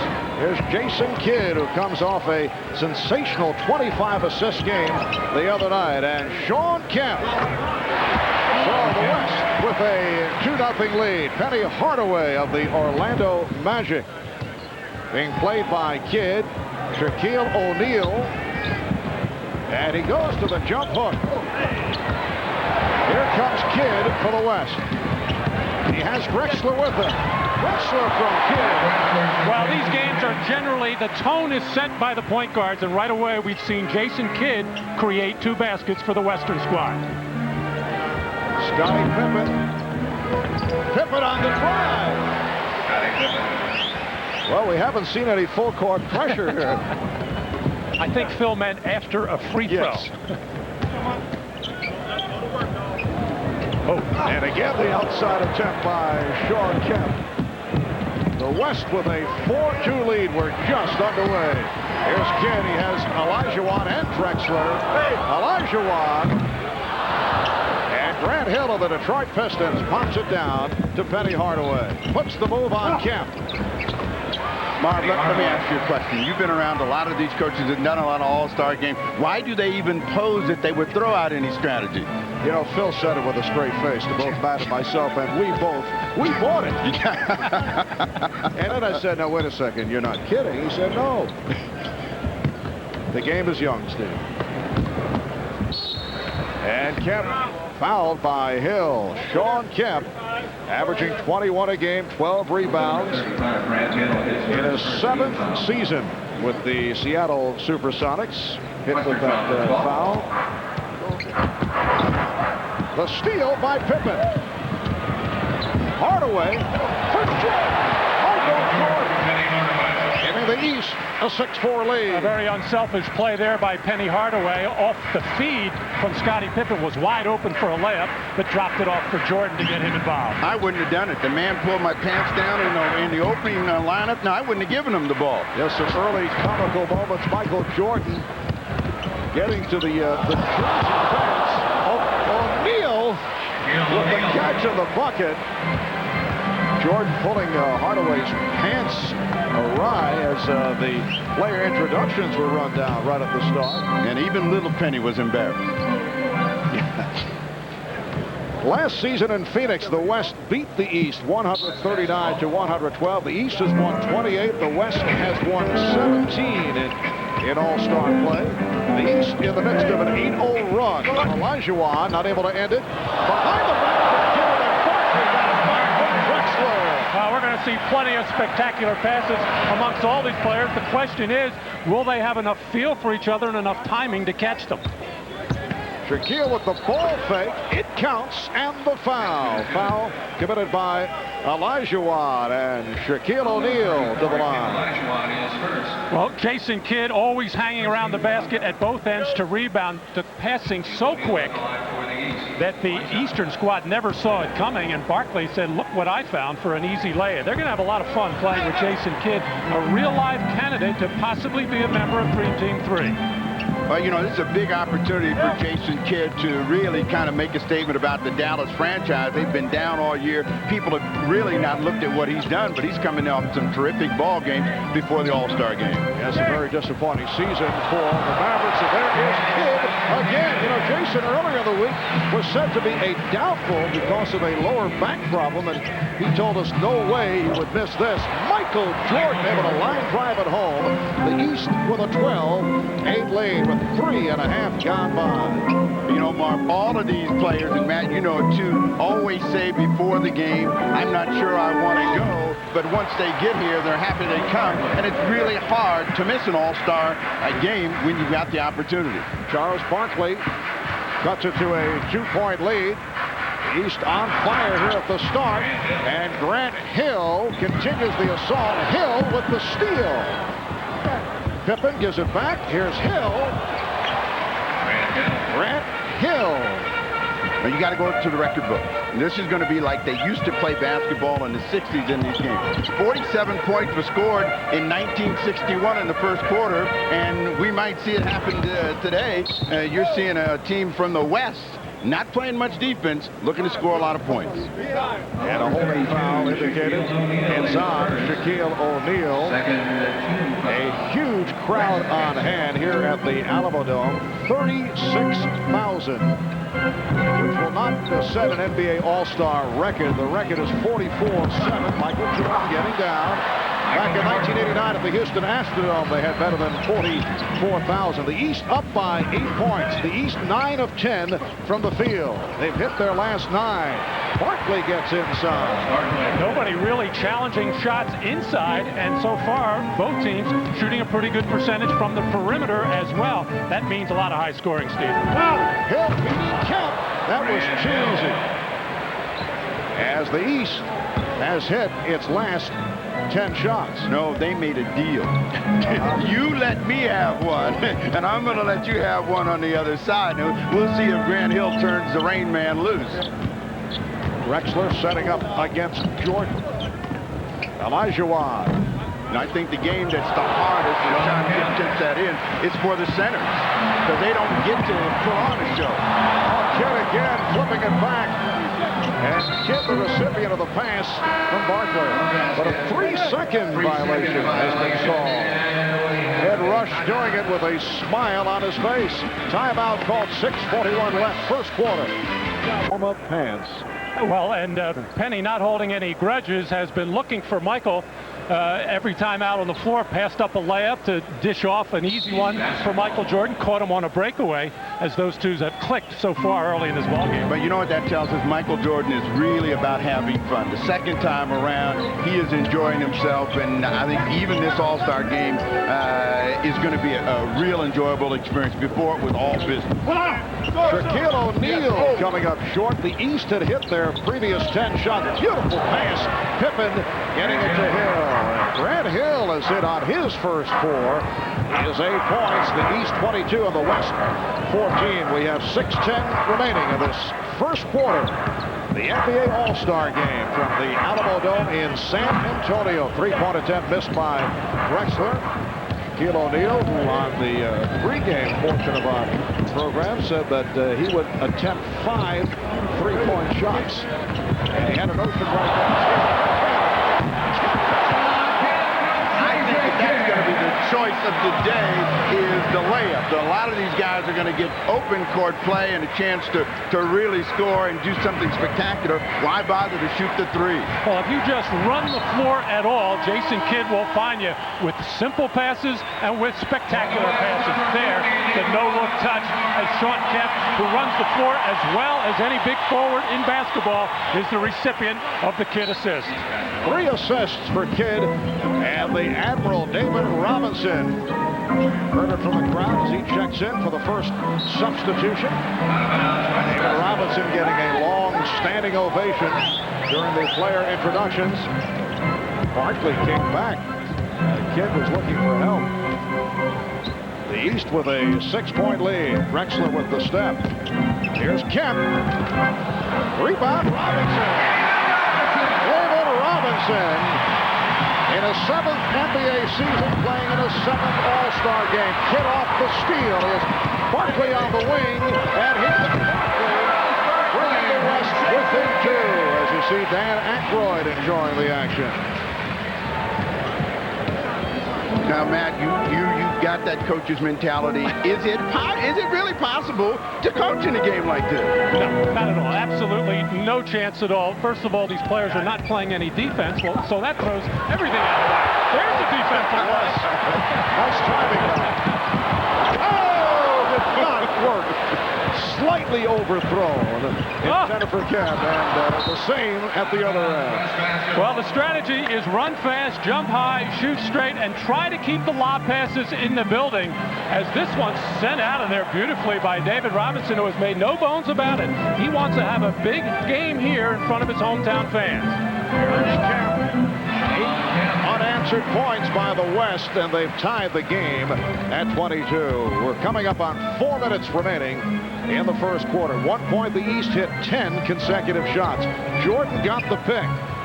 Yes, Michael Jordan providing a 2-point lead for the East. Now, Marv, I want you to think about this, because the next time Shawn Kemp scores, he's got a little trotting thing that he does. I want you to describe it and tell me what it is, because it's almost a strut all of its own. Is it something that can be said on the air? Yeah. Oh, okay. Drexler off the nice pass from Robinson. And the West has tied the game at 24. I thought you were referring to perhaps an off-color move, although I know Shawn would think in those terms. Beautiful move by Hardaway. The East 26 and the West 24. Everybody was extremely nice to Jason Kidd the last couple of days, knowing that they wanted to get the basketball, and he has been delivering, picking up the assists here in the first quarter. Well, of course, George Karl said a couple of weeks ago that he felt his man, Gary Payton, should have been voted onto the All-Star team, or John Stockton ahead of Jason Kidd. Since then, they have kissed and made up. He explained to Jason that he was just sticking up for his own player, but he really does know and appreciate how good a player Jason Kidd is. Shaquille O'Neal committed that foul, and Gary Payton of the Seattle Supersonics has come in along with Sean Elliott of the San Antonio Spurs. Pippen starting back. He's guarded by Elliott. And here is Hill, who has been hot. Rebound swept by Drexler. Drexler on the run. Oh, you know, Clyde loves the tempo here in this first quarter. And that pass was rising. Sean Kemp just actually stopped that pass from going out of bounds and then threw it. I think Charles also is liking the way he has been playing lately, ever since he came back from that toe surgery, and Danny Manning is back. Kevin Johnson was back temporarily, Cotton taking over. And what a performance he had on Tuesday night in that emotional win over Chicago. Are you going out on the limb and predicting that Phoenix is going to be a team to watch in the second half? I think they're going to be a lot better. I don't think they're going to make any noise in the playoffs. Just not enough power and strength in the middle. David Robinson making some noise with the reverse stuff. And the East lead is now one. Ewing! Patrick Ewing looking like Brent Barry in the slam dunk contest last night. Yeah, he ran just about as far as Brent on that one, but they gave him a little play. Nice pass from Malone. And Payton cuts it to a 1-point East lead. And the West is actually running a little set play with a little high post action, and the East not able to adjust to it. Miller with the pass broken up by Elliott. George Karl telling us before the game that the West actually had 4 set plays. Well, David Robinson caught Patrick Ewing falling down, and then a hop, skip, and a jump and a throwdown by Patrick Ewing. All-star type officiating there. Miller lost it. We are early second quarter, just a minute and a half gone by. Mitch Richmond not able to hit. And back comes Miller. Reggie Miller of the Indiana Pacers for Vin Baker of the Milwaukee Bucks. Guys that shoot jump shots in this game are going to be the ones that get hurt the most. Unless they really have the torch going, I don't look for many jump shots to go in. Well, the team that the East has out on the floor right now, not a good running team. Terrell Brandon, good on the fast break, but so used to playing controlled basketball in Cleveland, but knows how to run the middle on the break. But neither Glenn Rice nor Vin Baker running the wings very well. And Rice called for that foul. Payton and Richmond in the backcourt.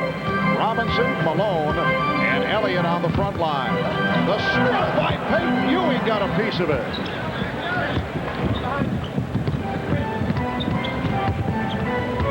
Miller being played by Richmond. Here's Brandon around Payton, but the ball knocked away and a foul. Reggie doesn't understand. This is an all-star game. That was supposed to pay out. Timeout taken by the West. The East by 1. On plans for a privately financed arena that could be built outside the city limits. The mayor of San Antonio, Bill Thornton, has made it clear that the city should not build an arena. There are a couple of problems here, guys. Playing in a dome is not exactly intimate. And the Spurs feel they need luxury suites to compete with other NBA clubs. How far outside the city limits are we talking about here? Are we talking 16 miles or all the way to New Orleans? That has been brought up. Or Nashville. Right. You know, go ahead, Steve. The scary thing about it is here is another franchise with great support from the community, but the arena game has become such a big issue that it's almost hard for them to compete sometimes in staying ahead, salaries and players. Well, the previous ownership built an arena that is also designed for football, but they were not able to attract an NFL franchise. Pass from Brandon and the foul called as Rice try to release it. They did have of all things, a Canadian Football League franchise here in San Antonio. I believe this is kind of southwestern Canada. Well, remember this. It was a used car salesman that owned the team. Yes. Now, they bought a lemon or something like it because the current owner is saying the dome was a mistake. And Sean Elliott feels that if they had been playing in the old hemisphere, they might have won a championship a year ago because it was so tight and noisy in there. And one other factor, earlier this year, David Robinson signed a long-term extension, a huge one, but modest by what we're going to see in the future, maybe around $11 million a year. But the reason reason he signed it was he was assured that the Spurs franchise would stay right here in San Antonio. He didn't get it in writing. The East with a 1-point lead with 3 minutes gone by in the second quarter. Marv Albert, Gugas, Steve, Snapper Jones. Sean Elliott not able to hit. Kept alive by Gary Payton. Trying to put it between the legs, but Terrell Brandon there has a 3-on-1. Reggie Miller with the finisher. And the East with a 3-point advantage. As Payton putting moves on Brandon and drew the foul. Well, sometimes you dance too much, and Terrell Brandon caught Gary Payton off step and made it an easy score for Reggie Miller. For the West, Gary Payton at the line. 2 shots. And Gary Payton in his 6th year out of Oregon State. On the line, Payton leading the NBA in steals. He's averaging just under 3 per game. And until that ill-advised pass by Gary, he was so basic and sound, just making the normal pass that was there, making the good point guard play, just got a little bit out of control and paid for it. The East by 1. They've led by as many as 8. Brandon, surprise Rice with the pass. And rebounded by Juwan Howard, who checked in just a moment ago. Payton again puts it between the legs. Here's Elliott laying it off from Malone. The foul. Lonzo Mourning of the Miami Heat, who came on for the first time. Called for that foul on a reach-in. So Karl Malone to the line. You know, Karl's an example of what we're talking about with all-star play. He hurt his finger before. He's been here before. And, you know, every year he makes a statement about not coming. But every year he comes and he puts on a terrific show. He's been an MVP once on his own, a half of MVP with John Stockton. And I think once he gets here, his whole attitude always changes. The way he's beat it up right now, he's into this game. And in last year's All-Star game, Karl Malone, 15 points and 16 minutes of playing time, a 9-time All-Star, Karl Malone, and he's given the West a 1-point lead, the West leading for the first time. Brandon. Richmond with the save. Malone trying to get it back.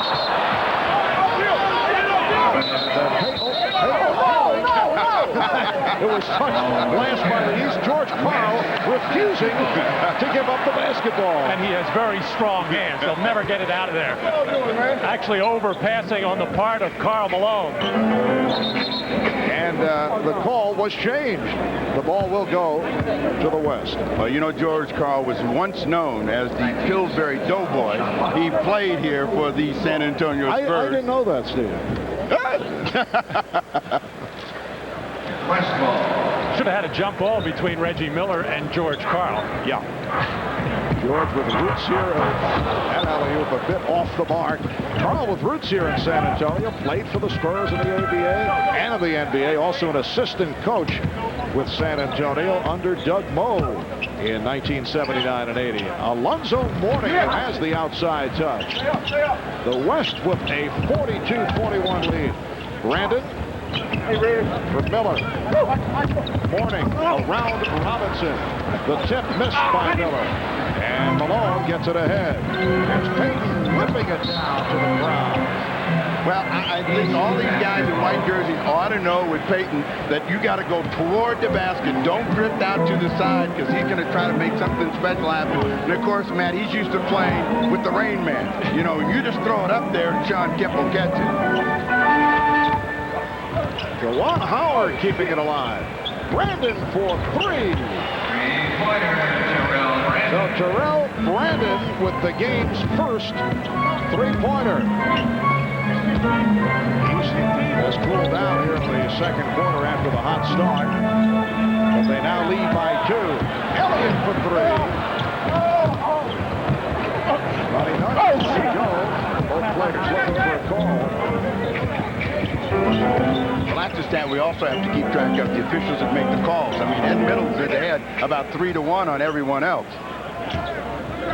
Brandon again from downtown, along with the box out. Richmond handling.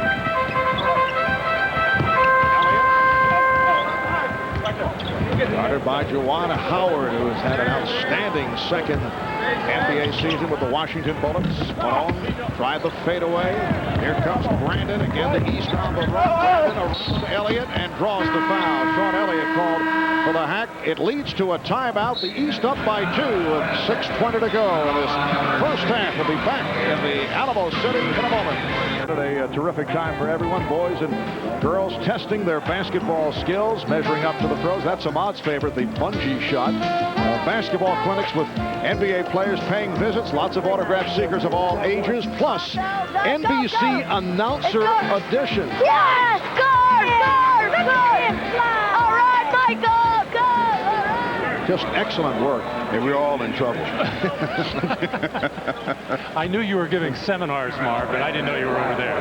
Those kids did a very strong audition, it should be pointed out. 6:20 to go in this first half. Terrell Brandon of the Cavaliers on the line, and the East now leading 45-42. Brandon wearing number 14 for Bobby Phills, his teammate with the Cleveland Cavaliers. Bobby. Yes, Terrell usually wears number 1, and he wanted to honor his hard-working teammate Bobby Phills, who has also had a very solid season.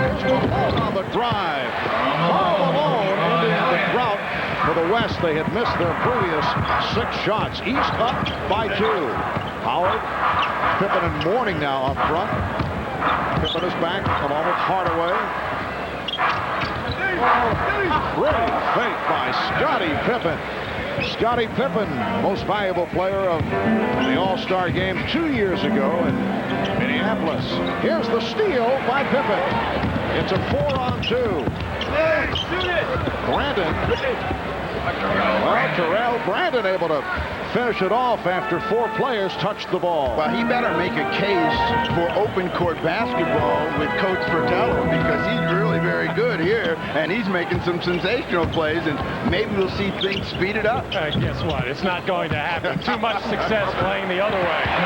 Control the ball. Don't turn it over. Give yourself a chance to win at the end. They have mastered it. Sean Elliott with his first field goal. The East by 4. Here is Pippen. Yes. The East leading 52-46. 5 minutes left in this first half. John Stockton of the Jazz getting set to come on for the first time. Elliott coming up short on the 3-point attempt. Hardaway had it broken up. The play by Payton. Payton and Richmond of the guards. Elliott up front with Malone, and now Dikembe Mutombo of the Denver Nuggets. Another good attempt by Payton looking for the steal, and now Gary will sit down. Here's John Stockton, the NBA's all-time assist leader in his 12th NBA season out of Gonzaga. I think prime time is watching this game because Gary Payton is going to show him how to defend out there. He has really been in the passing lane and done a real good job of keeping some defensive saves for up for the West. Howard on the offensive rebound. 6-point lead for the East. Richmond. Some sweet, nothing's whispered into his ear by Mourning as he got the step on Alonzo. Well, his last couple of jump shots were way off, so Mitch Richmond, the consummate scorer, figures if I can't make it from the outside, I'm going to put my head down and attack that rim. And Michael Jordan is back on the floor. He hit on 4-4 in the early going. He has 8 points. Mourning. And it is called an offensive foul. He can't believe it. Alonzo pushing off. You know what he's saying to Ronnie Nunn, the official? This is an all-star game, isn't it? When was the last time you saw that call made? Against Dikembe, of all people, who had both hands on Alonzo Mourning to begin with. Dikembe likes to use those hands, forearms, elbows, and does it very well. Former teammates at Georgetown. Stockton had it blocked. Jordan with Mourning getting down court. Alonzo Mourning. And that is his first field goal. Back comes Malone, and he's pushed by Jordan. And Michael did everything he could to try to avoid it. Said Eddie Rush, the official, said, I tried to miss him. I tried not to touch him. But Michael fell asleep after he made that pass. His first responsibility was to get back up defensively, but didn't do it. And The East squad has had problems with the big forwards of the West. Karl Malone, Charles Barkley, Kemp, much as they did last year with the smaller forwards starting out the game, Pippen and Grant Hill. Talking to Phil Jackson before the game about it, he said, I'm not really worried about the big forwards. I think we've got an edge with quickness. You talked about guys that can get up and down the floor, and those three guys all excel in open court play, and that gives the West an advantage. But the last shot by Malone showed you why he's so good at getting to the free throw line. He actually took himself into Jordan to make sure that the official called the whistle for him.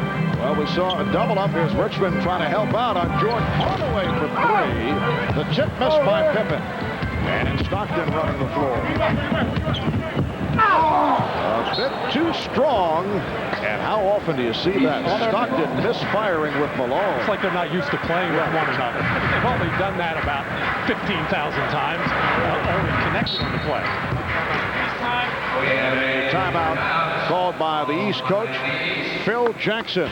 The East leading by 5 points with 3:09 left in the half. Coming up on 3 minutes remaining in this first half.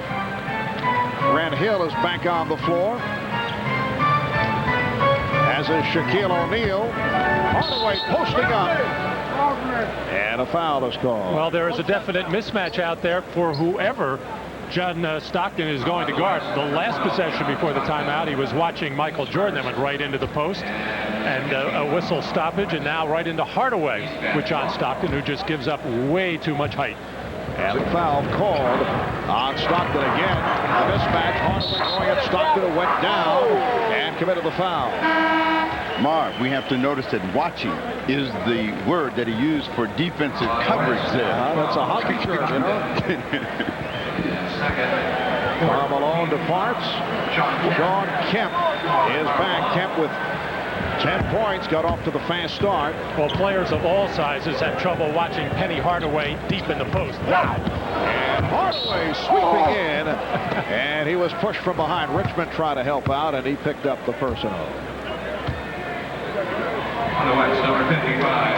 Well, they called this on Dikembe Mutombo, but it looked like Anthony Hardaway pushed off. You know, if anybody considers the basket area his temple, it's Mutombo. He likes to slap everything that comes in there away. I'll be interested to see how he tries to find Hardaway the next time he's going for a layup. While we have a moment here, on behalf of all of us, we would like to wish a speedy recovery to the president of NBC Sports, Dick Ebersol. Dick, as always, watching us. I'm sure taking notes with an extra thick notepad here this evening. But we wish Dick well and hope to see him back in the office in very short time. The East with a 56-51 lead with 2:25 remaining in this first half. There's Pete Sampras, who has not missed an event all weekend. He has been everywhere. Foul committed by Mutombo, and that will put Shaquille at the line. His free throw shooting is down to 46%. Now, Matt, you see him on a regular basis. 53% last year, which people were certainly wondering about, but now he's at 46. How do you explain this? Well, it's gone down every year, and once again, trying something new, and it's very difficult to do it in the middle of the season. And when you're up there thinking about changes, it's just too difficult. And right now, Shaq is just shooting them on a line drive, way too flat. All right, now you played with one of the worst free throwers of all time in Wilt Chamberlain, and you knew all of the things that they told him. How can a guy get any help with a free throw? Well, you got to do it in the off-season. Mutombo finishes off in there. You can't do it in the middle of the season. You have to put the time in correcting your mechanics in the off-season, and then put the repetitions there. And then once basketball starts, you got to forget about it and go with what you've got. Are you saying Shaquille is not working on his free throw shooting in the offseason? I think he is to a degree, but then comes the time the training camp starts, it's another change and another thought process. You got to find something and stay with it. 4-point lead for the East. Hardaway off the steal, chased by Kidd, who just checked back in. Hardaway spinning his way and hitting. The reverse by Penny Hardaway. It extends to a 6-point East lead with 1:35 left, first half.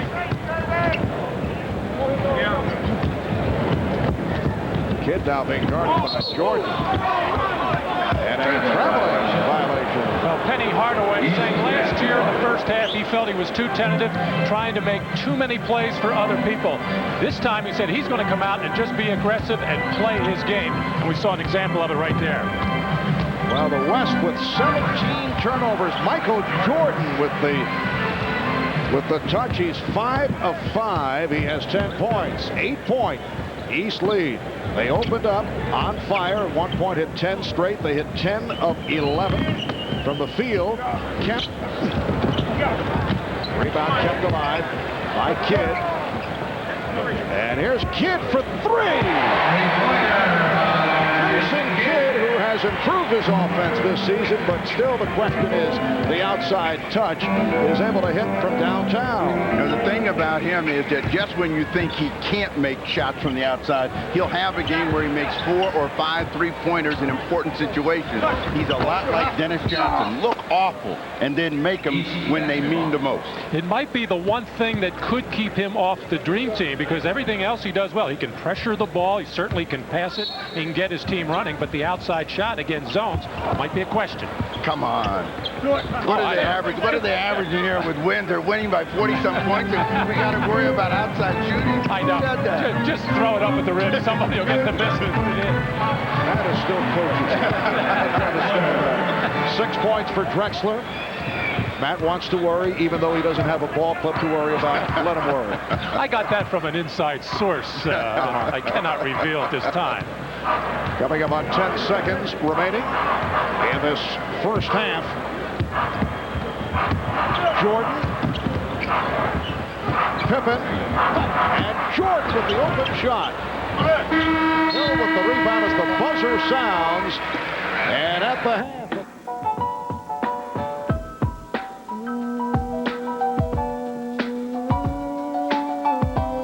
While you were out, did you look at your place in basketball history?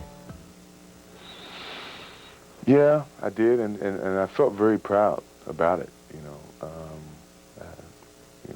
This is a guy who came from a little town who evolved to be an important part to the history of the game of basketball, which is how anybody wants to be remembered.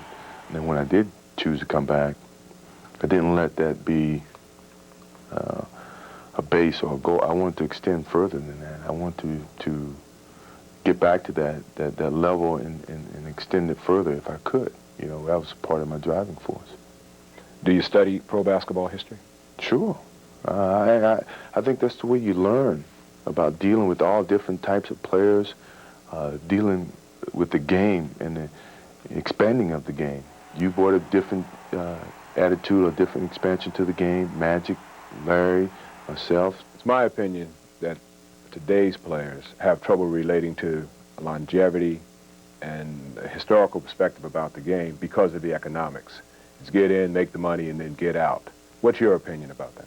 I agree with you. I think for years ago, the players came in after a 4-year college experience of learning how to play the game, learning more about the physical aspects of the game, but then at the same time learning the knowledge of the game. And then once you get on this level, you apply that against the best players in the world. That only improves or enhances that mental toughness or the beauty of the game, the dedication to the game, the opportunities that the game provides. Not monetarily. That so happens to be a part of the game.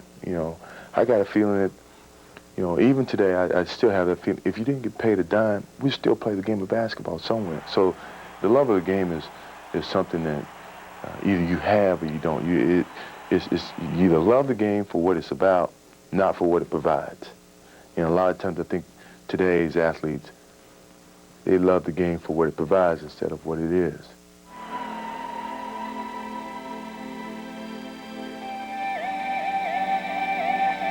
Have you returned to the game that you loved with an enlightened view about how things work? Oh, before I had a very naive attitude about it. The way I was perceived and the way that I must live. There's no pure, perfect human being in this world. And I think because of all the adulation that I was receiving and respect that I was getting, I wanted to live that most perfect lifestyle so that everyone could always like Michael Jordan. I try to make everybody happy, but you can't make everybody happy. That's one of the things that I've learned. My father taught me, you advised me many times that, at some point in time, you got to know when to say no. And I think coming back to the game and being away from the game and being in minor league baseball, I was able to revisit some of those stages that evolved once I was trying to get to the top. And I kind of forgot about it. And it brought the very simple things back to me as a person and to the game. It's just a game. Enjoy the game. Enjoy your life. Play the game. Be very respectful to people, but have people respect you for a human being. And don't be afraid to say, I'm with my kids, I'm with my family, I'd rather not. Be polite about it, but yet recapture some of that realistic attitude to your life or the humanistic side of yourself, because you were losing. I was losing it, and I was getting so wrapped up into it that I wasn't happy with what I was trying to do and what I enjoyed the most, which is playing the game of basketball. I said there'd never be another Elgin Baylor. Then I came along. I said there'd never be another Dr. J. Then you came along. Who have you been sizing up for the torch passing? If I look at the players today and who would take what either I've done, that I've taken from you and you've taken from Elgin Baylor and expanded it even further, Hardaway is a great pick because of versatility and the things that he can do with the ball, without the ball, defensively, to make his surrounding players better. Everyone says Grant Hill. I think Grant Hill is very similar to you, to Scottie Pippen. You see the passing of the torch to the next generation, but on 58 lead on the West. And both clubs are back to the starting lineups. Grant Hill, Scottie Pippen, Shaquille O'Neal up front, Michael Jordan, Penny Hardaway at the guard. Michael Jordan with 12 points.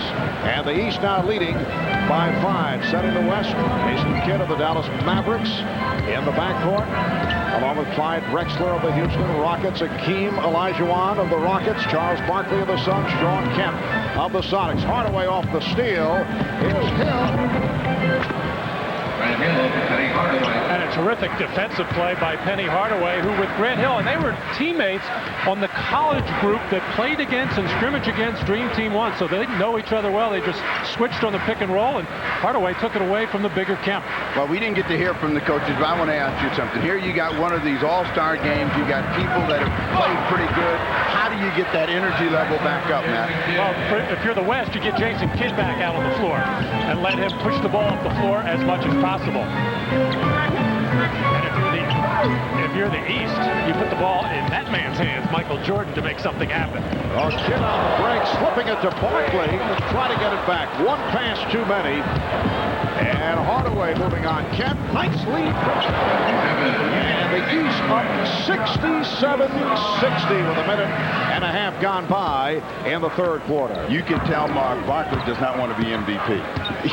He would never turn down a jump shot like that. Very unselfish on the part of Charles, who's hit 4 of 5. Drexler with a rare three-pointer.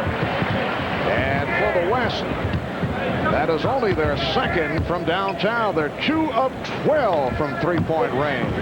Shaquille O'Neal, 7 points for Shaq. The East with the 69-63 lead.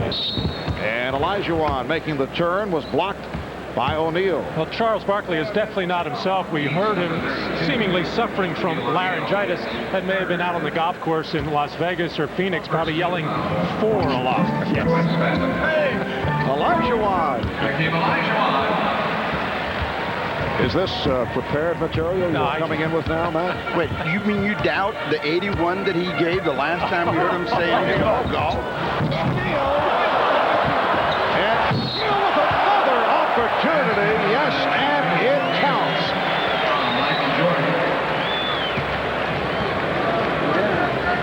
Well, oddly enough, Drexler is going to get the first one here on a clean block of beauty, but Shaq stays with it. You know, Akeem Olajuwon had been saying for quite some time that he didn't think he should start in this game. He thought David Robinson should get the starting nod, especially since it was his hometown. I think there was also a method to Akeem's madness. I don't think he wanted to bang around with Shaquille O'Neal early in the first and third quarters. 7-point lead for Shawn Kemp, soaring past Scottie Pippen. And Shawn Kemp with 12. He's hit 6 of 9 from the field. Hardaway using the pick.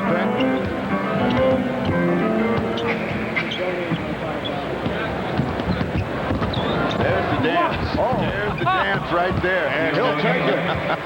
That is not usually part of Shaquille's repertoire. And the East now leads 74-67. 3 minutes gone by in the third. Olajuwon facing the double team. Here is Kemp for 3.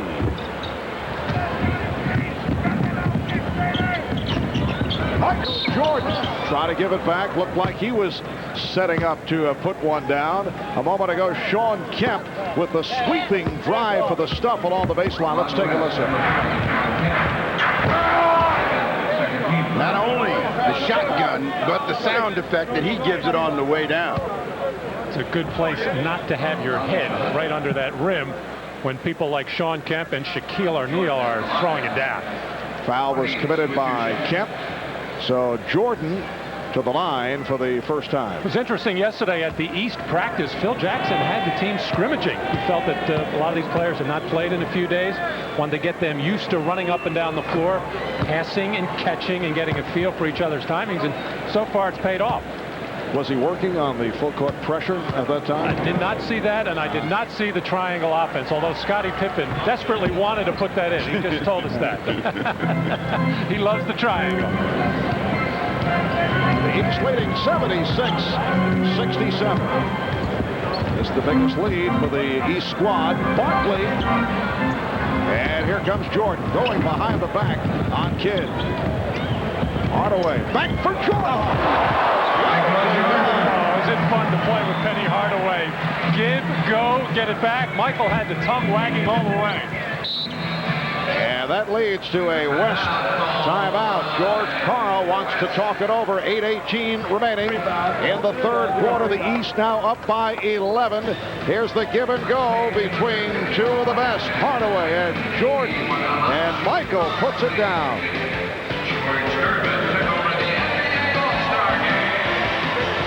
Robertson, the big O is on hand. Elgin Baylor, now the general manager of the Los Angeles Clippers. Isaiah Thomas, now the GM of the surprising Toronto Raptors.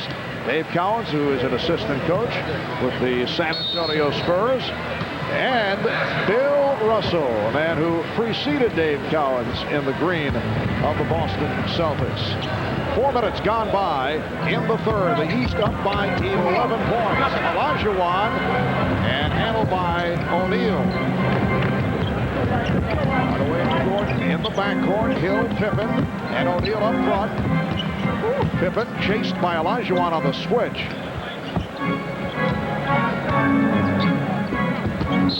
And Shaquille foul. Shawn Kemp collecting his third.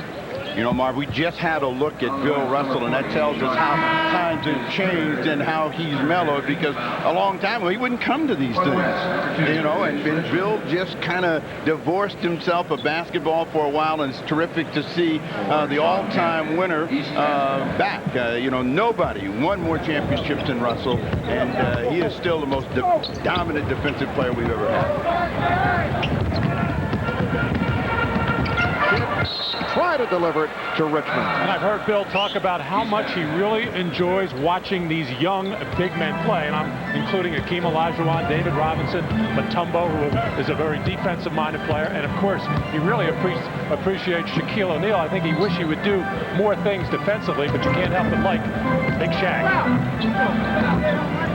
Now Shaquille is 5 of 10 from the field. Mitch Richmond of the Sacramento Kings, last year's All-Star MVP, back on the floor, combining with Jason Kidd. A whip pass from Kidd. And Olajuwon saw Barkley, but it's broken up. And the West will have 11 on the 24. I think George Karl feels this game may be slipping a little bit away, getting Mitch Richmond in, who is a three-point threat, that in case there is penetration by Kidd, the kick out for Richmond. Well, Coach, give me some of that coach speak, because these guys are just being too unselfish. Nobody wants to shoot. There are shots to be had, but they keep passing them up. 3-on-2, and it is Richmond three-point attempt. The West 2 of 14 downtown. Shaquille O'Neal with 14 points, in the East has opened up a 13-point vault. Drexler stripped by Hill, and Hill knocked it away. Well, this time Shaq had the opportunity to pull up behind that line and launch his first of 5 threes that he promised, but he's all business right now. He saw the opening, took the pass, and charged it right to the rim. But remember, he also promised some new moves, so he has shown us that he's got guard-like tendencies, and he wants to drive that ball. But one thing that the guys in the green uniforms are doing, they're shooting the ball. When they get chances to shoot it, they're going to shoot it. They're not going to overpass. Is that green or aqua? It's a most unusual color, I must say, Steve. That's the story here of the third quarter. The East with the advantage off an 8-0 run. The West has missed its last 5 shots. Olajuwon to the jump hook. And the East up 80-69.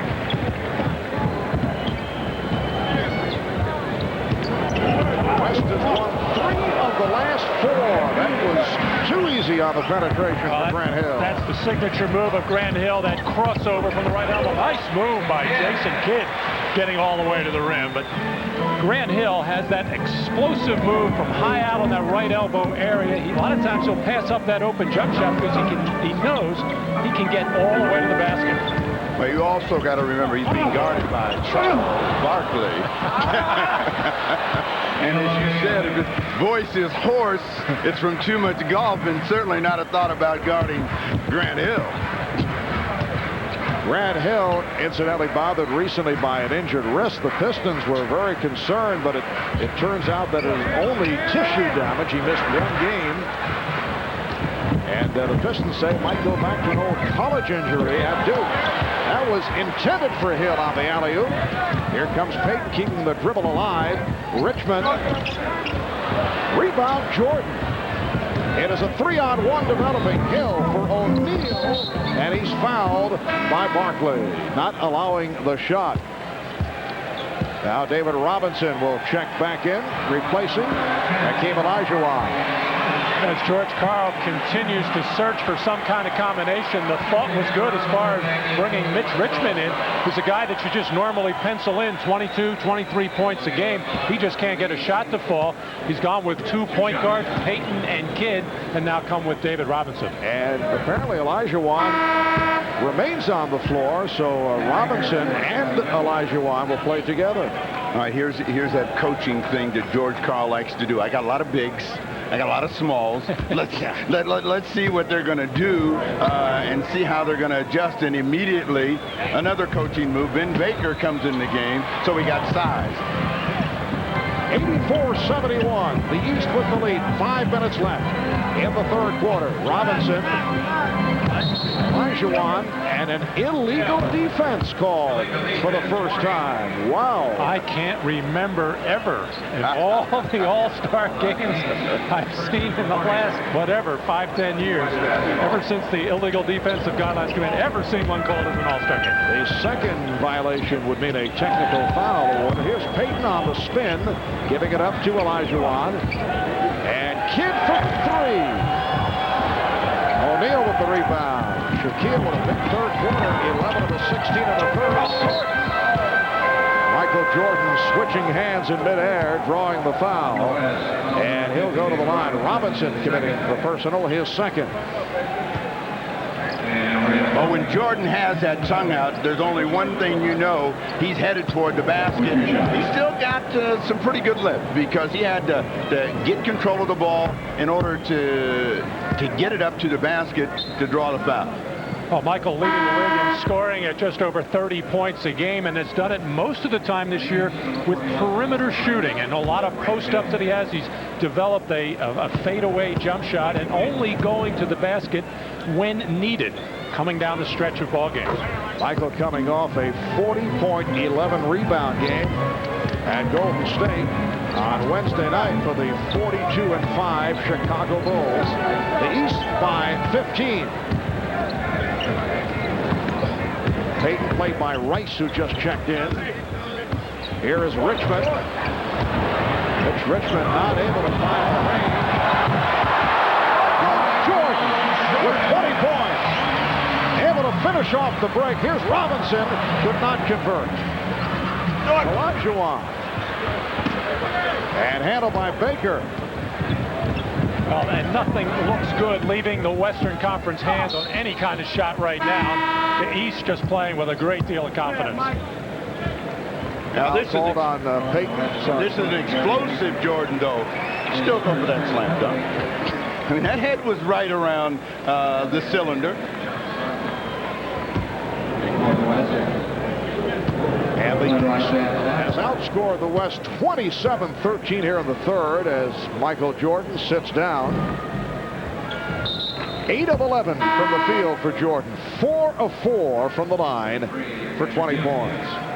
The West, as you mentioned, nothing looks good coming off their hands. The West has missed its last 8 shot attempts. And they are now down by 18 points.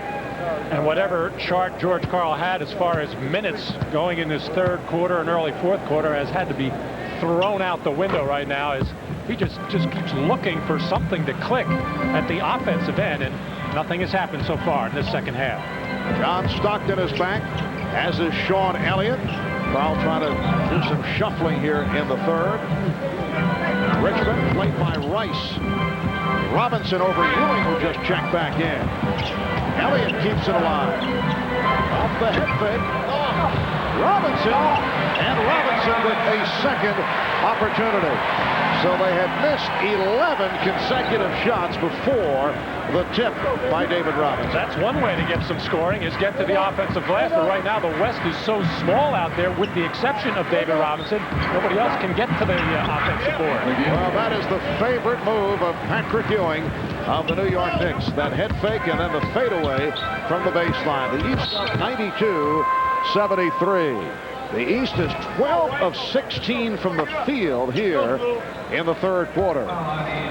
But you see those two guys right there, and both of them really sweating. That tells you that they came out and worked that third quarter. Shaquille O'Neal and Michael Jordan, everybody else basically took it easy. Those guys carried the third quarter of offense for them, and nobody in the West, if you were to take a shot at that West bench, you'd see they're dry as a bone. There's a difference in how they approach the third quarter of play. Terrell Brandon, who played well in the first half, is back on the floor. That's Brandon with the ball. Ewing trying to set the screen. And here's Miller for 3. Back comes Peyton. Oh, step, but then met by the combination of Ewing and Baker, and the foul is called on Patrick Ewing. With 2:42 left in the third, a timeout taken. I'm multi-talented. I understand it, but is all the lines you had? Oh, I had great lines. Series to be out next week, so I want you to look forward to it. I'm trying to move into Hollywood. I'll do that, but could you wait right here for just 1 second? No, sure. Right. Back to you, Mark. Thank you, Ahmad. That was purely Strasburg style for Scottie Pippen. There's George Clooney, one of the stars of ER, and Scottie Pippen's segment will be seen, we're told, this coming Thursday on ER at 10 o'clock here on NBC. Baker, yes, and it counts. And Baker will go to the line with 2.5 remaining in this third quarter. It is now a 94-74 lead for the East. A 22-7 run by the East. Multi-talented, huh, Scottie Pippen? I got a lot of great lines. They're all on the cutting room floor.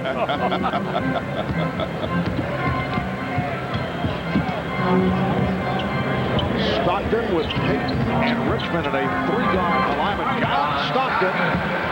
Robinson and Elliott also on the floor for the West. While the East going with Brandon and Miller at the guards. Ewing with Baker and Rice. Brandon for 3 from way out. And back comes the West. Stockton with the pull-up for 3. Richmond stripping Rice. Peyton with the ball fake, and it's a goaltend. The basket will carry. You can see John Stockton sensing that the West needs some kind of a run here. He's going to try to do it himself. He pulled up and took the three as far as getting people involved. And Steve, I hate to sound like a coach, but the only way you come back from 20 is you've got to do something defensively and then go the other way and get an easy basket. It's the only way. Steve, I sense you resent the coaching mentality. Well, you got to score the ball. You know, I have a problem with the way that the game is even being coached nowadays because all of our games are so low in scoring, 45, 48 in the third quarter, and I always ask your coach, what is going on in the game today? Too much coaching. Well, trying to win games. I saw where Magic Johnson came out, and he says he does not like all the isolation that he is seeing. I wonder if Terrell Branford, I wonder when Magic was coaching if he did some of that. But a lot of isolation, too much of it, and the reason we have a lot of the low-scoring games as well is just kind of trying to control the tempo. Steve, if certain teams don't have the personnel, what do? You can't run all the time. Well, a bad team is a bad team. Whether it slows it down or it speeds it up, it's still a bad team. They might be competitive, but ultimately they'll end up losing or they'll crash and burn at some point. And again, they goaltend, so Stockton gets credit, and the East up by 17. Oh, his hand is twitching. His hand is twitching. Take two teams like Cleveland and Detroit. They just do not have the guns to go out and play against the Orlando, Chicagos, and Indianas. As Glenn Rice finally gets a 3 for the East. So in order to compete against those better teams, they have to play a certain style. And Mike Fratello has his team 5 games over 500. Doug Collins has his team 1 game over 500. If they tried to play another way, they would have losing records, believe me. So what you're saying is it's job security. Well, I think you always have to go out and give your team a chance to win games, and you have to read your personnel and you have to play accordingly. You just can't go out and try to do something that your personnel isn't capable of doing. We are down to 25 seconds left in the third quarter. Off the steal, Terrell Brandon moves it back across. High point man of the game, Michael Jordan with 20. Gil O'Neal with 16. Sean Kemp leading the West with 12. Gary Payton with 10. Here is Miller. Yes. Reggie Miller with his third field goal. He has 6 points. And that is the end of the third quarter. So here in San Antonio, after 3, the East with the commanding lead. Shaquille O'Neal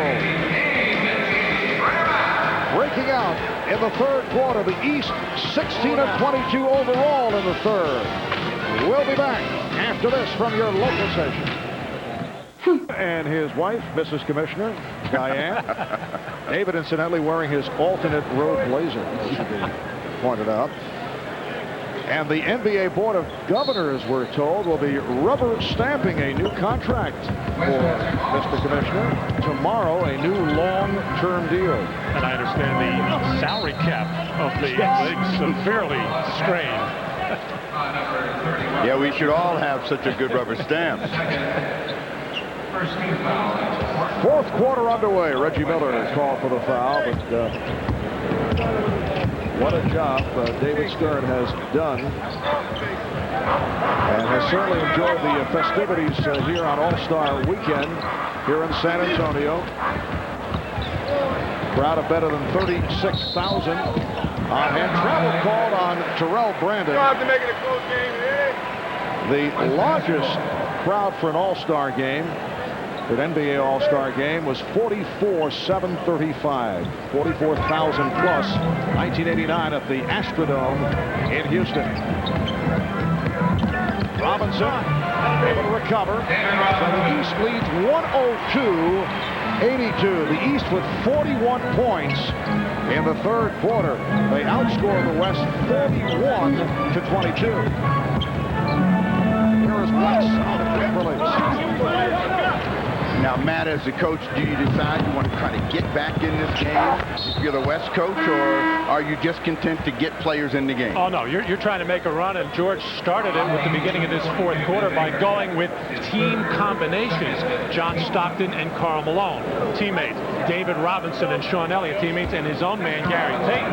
Now he's ready to come back in with Dikembe Mutombo to try to do something at the defensive end with block shots, rebounds, and get some running going. I think he thinks there's another run in this Western team. Why you looking at me like I'm like I'm speaking crazily? Well, you're speaking like a coach, but you look at it, his body language over there tells me I think he's mailed this one in, and I'm just going to get these guys some time. Can you read George Karl's body language? Yeah, I've seen the Mad Doctor enough to know that when he's not up and he's not moving around, he's fairly resolved that this game is over. Malone was hacked. Foul committed by Ewing. That is his second. That is the look he had when they lost in the first round of the playoffs. I know that look.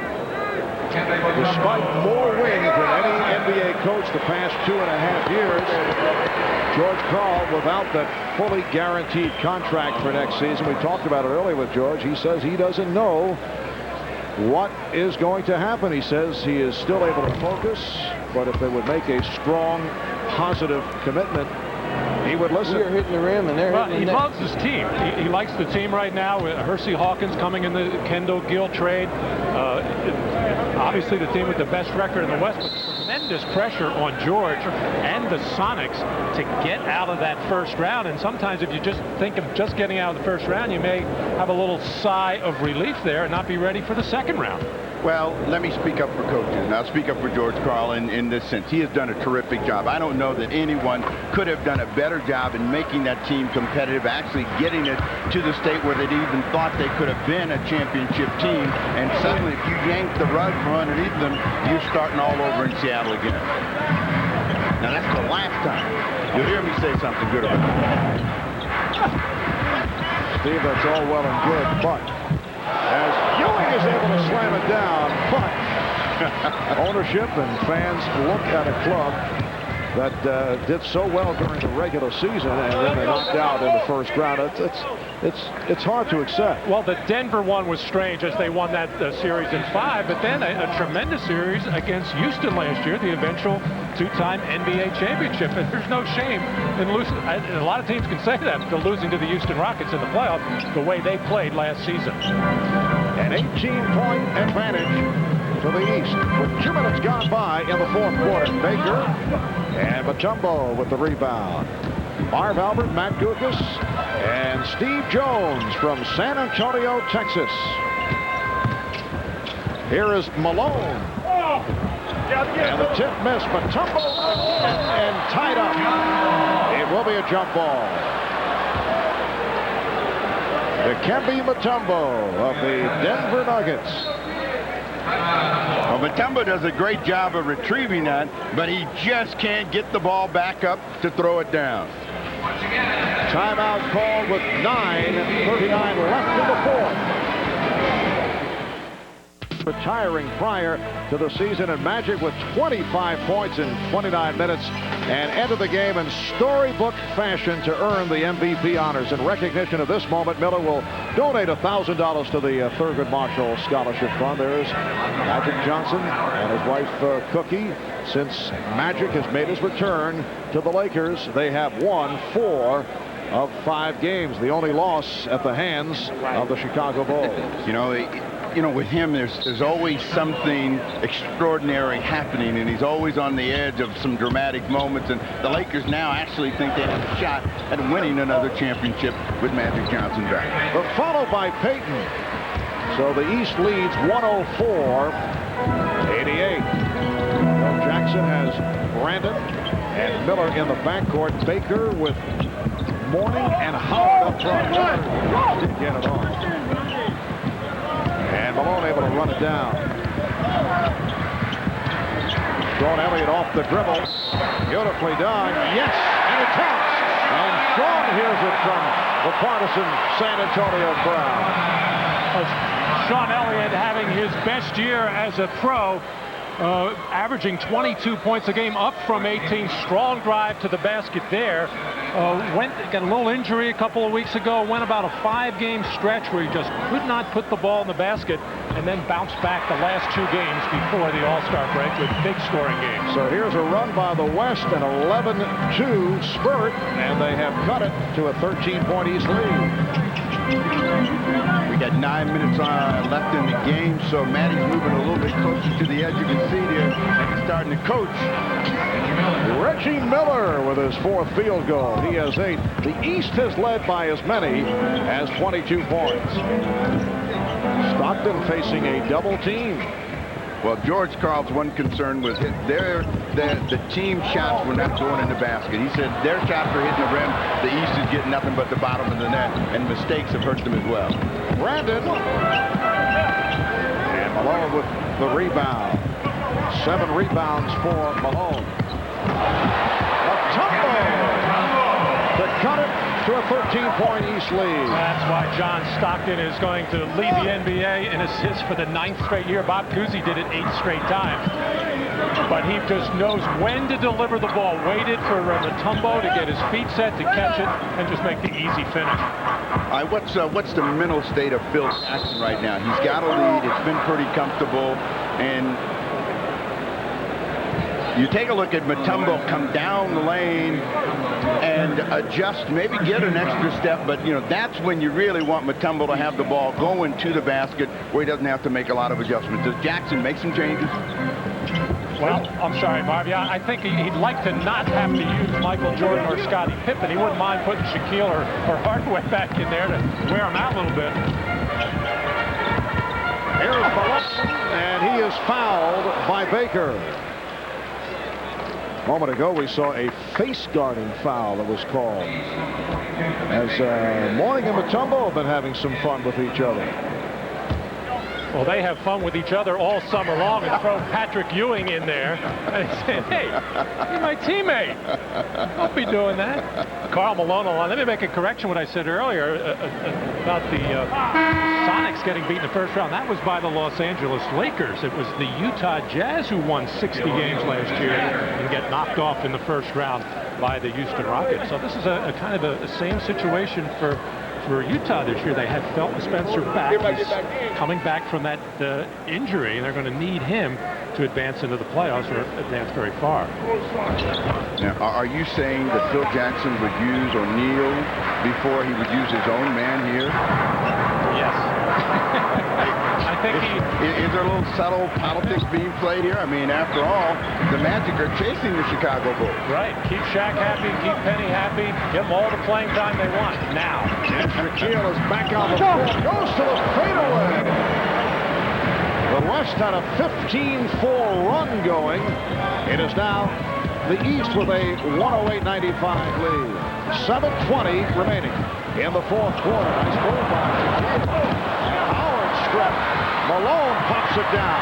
Miller back. Payton behind the back. Saved by Elliott. Stockton for 3. Rebounded by Payton. And Gary Payton getting inside. The East 108 and the West 97. But the wheels are definitely turning over there on that East bench right now as Phil Jackson talking to his assistant coaches, Jimmy Rogers and Tex Little, Jimmy Clemens. Traveling violation, so the West will get it back. Timeout called. 6:47 remaining. 4th quarter. Texas, where the East leads 108-97 over the West. Our Jim Gray is alongside new Hall of Famer, the Iceman, George Gervin. All right, thank you very much, Marv. I am now joined by the Iceman, George Gervin. And George, you just got into the Hall of Fame.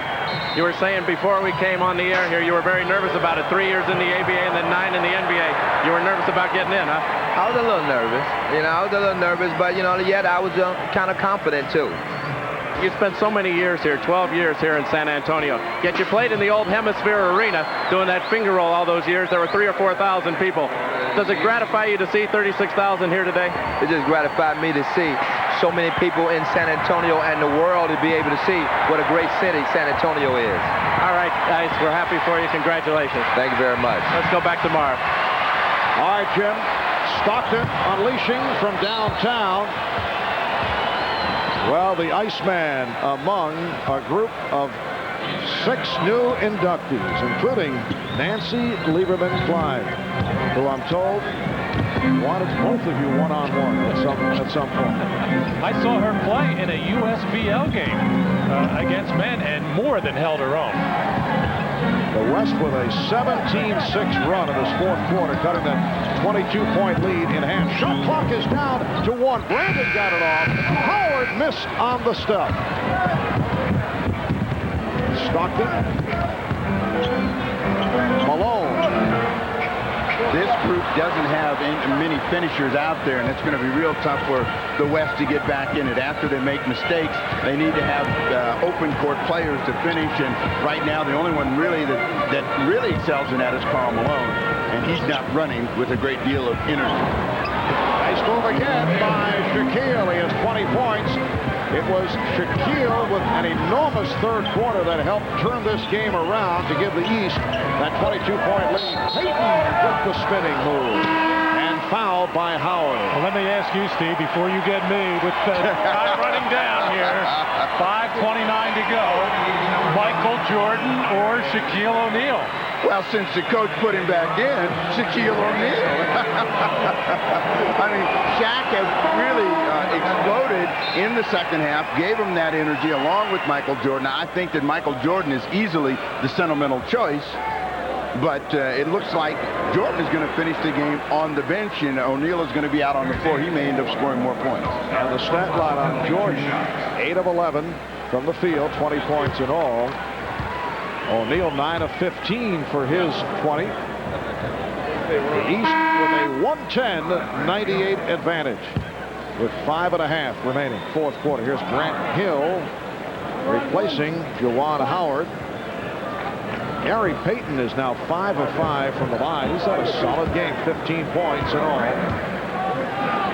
Marv, as a basketball historian, you've been around a lot of teams. Historian. That's right, a historian. Never heard that before. Now think about this. All we've been hearing and talking about is a 70-win season for the Chicago Bulls. They kind of tried to say that the reason it's possible is there's a lot of bad teams. Is there any team that you have ever seen that could have won 70 other than the Lakers who won 33 in a row? Yeah, I think some of those Boston Celtic teams, and I think the Knicks of the early 70s would have also done the same. They would have had that type of... Even Robinson off the lead pass, and this is now a 9-point game with 4:50 remaining in the fourth. Will we see Michael Jordan step back on? Shaquille O'Neal. And he'll head to the line. Well, as I was saying before, the only way you can get back in basketball games when you're down by a lot of points is great defensive plays or even good defensive plays. But a terrific strip there and a perfect alley-oop lob to David Robinson. But, Coach, we have to finish the play. Well, that was the finish. Well, Shaquille is now 2 of 7 at the foul line. The West in this fourth quarter has outscored the East 21-8. And they have made their way back into it. Shaquille hits 1 of 2 from the line. And it is now 111-101, the East by 10. George Karl telling me yesterday that if the game got close to the fourth quarter, he would consider not only double teaming Shaq, but fouling him and making him go to the free throw line. Richmond gets it out to Kemp. Kemp coming up short. Not a good shot, even for an all-star game. Hill's pass broken up. Here's Payton leading Richmond. Hardaway back. Richmond going to the left hand to bring it with an 8. 4:05 remaining in the fourth. Matty's itchy over here. He really thinks that this thing is about to exchange, and we might even go into OT, but Phil Jackson is awfully calm over there and thinks that his team's got this thing under control. Hardaway for 3. That's why his team has things under control. When you got Hardaway out on the floor coming down the stretch of fourth quarters, he rarely fails. 11 points, 7 assists for Penny Hardaway. 3.5 remaining, fourth quarter. Hill able to beat Payton to the ball. Hardaway again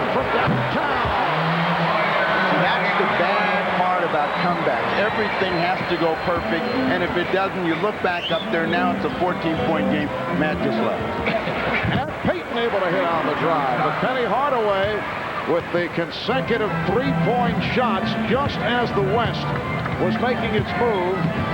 It is now the East 117 and the West 105. Just under 3 minutes to go in this fourth quarter. They double up on Mourning. And the foul is called. Well, I think we've seen three terrific performances on the East. Michael Jordan, Shaquille O'Neal, and this man on the last 2 3-pointers to put the daggers into the hearts of the Western squad as Penny Hardaway sensing the moment and taking advantage of it. And this is Hardaway from deep in the corner, able to knock it down. It is. Well, there's always speculation about this point of the game as to who will be the All-Star Game MVP. You can see some great names in recent years who have taken the trophy. Among the candidates here tonight, Shaquille O'Neal with 21 points, 11 coming in the third quarter where the East was able to turn it around. Michael Jordan, 20 points, 8 of 11 from the field, and Penny Hardaway has come on strong. 14 points, 7 assists, and hit the 2 big ones from downtown for the West. Gary Payton has had a strong game with 18 points. Jason Kidd with 8 assists. Here's Hardaway for 30, and rebounded by Robinson. 2.5 to go in the fourth quarter. It is a 12-point lead for the East. Richmond. David Robinson with 16 points. It is now the East by 10. Who do you guys like? I'm going to take the guy that's been getting everybody the ball in Hardaway. He broke the spirit early with his distributing of the ball and then made some big shots at the end. He's only missed 2 shots in the ball game. Nice move by Juwan Howard to extend to the 119-107 lead. And the foul is called. A missed shot and then an explosive effort by David Robinson. And the West, I can't believe it, but too little, too late. Foul committed by Robinson, putting Kemp at the line for the first time. Nice stat line for the Admiral. Now he wanted to have a big game. I'm going to go with Shaquille O'Neal. Shaq grew up his formative years here in San Antonio, played at Cole High School, won the Texas State Championship his senior year, has not had the best moments as a pro here in San Antonio. It would be a nice honor for Shaq to win his first All-Star MVP right here in one of his hometowns. Hill not able to hit. Here is Shaquille trying to tee it up. And the foul. Matt, as you know, it is so difficult and annoying to agree with you. But this could be a first. I think it will be. I don't believe you're not going to take Michael Jordan. No. Jason Kidd with the foul. Michael had a splendid game, but I don't think he's been on the floor enough. And has sat out throughout this fourth quarter. But his presence was clearly felt in the way that the Eastern Conference All-Stars came out and started the game. They just looked like a much more confident team. Basically, it was the same Eastern Stars as a year ago. They got drilled by 20. Charles Barkley told Lance Storm earlier this evening that he felt that the East wanted to make up for that, and he said that Michael Jordan told him so on about the 15th hole the other day. Here's Richmond for 3. He's been off. The tip. Couple of tips missed, and then it is put home. David Robinson, who doesn't have the reputation of doing a lot of board work, particularly in the offensive end, has done it today. That's where he got most of his points on tips, and that was 3 efforts by him. Robinson with 18 points. Hill. And last touch by Howard of the East. The West coming into tonight had won 3 of the last 4 All-Star meetings. The East in the overall series has won 28. The West has won 17. Open shot for Sean Elliott from downtown. So the East with a 121-113 lead with a minute 4 remaining in this fourth quarter. See Scottie Pippen look over to Phil Jackson to ask if he wanted a timeout. Phil ignored him. And the foul is called as Elliott is Called for the hold. Well, I think the Phil's done all of the coaching that he wanted to do. Once they popped the game open to a 20-point lead, he basically has had that professor look on his face. And we are in the penalties? I think it's more of a send-like. I'll tell you what, time I said is we had. I'll give you an I messed up. Hard scoreboard. So Hardaway at the line. Bill Jackson coached the East squad in 1992, lost to the West. Looking for his first All-Star coaching victory. George Karl in his second All-Star experience, coached the West in 94, which was a losing effort for the West. Just under 1 minute remaining in this fourth quarter.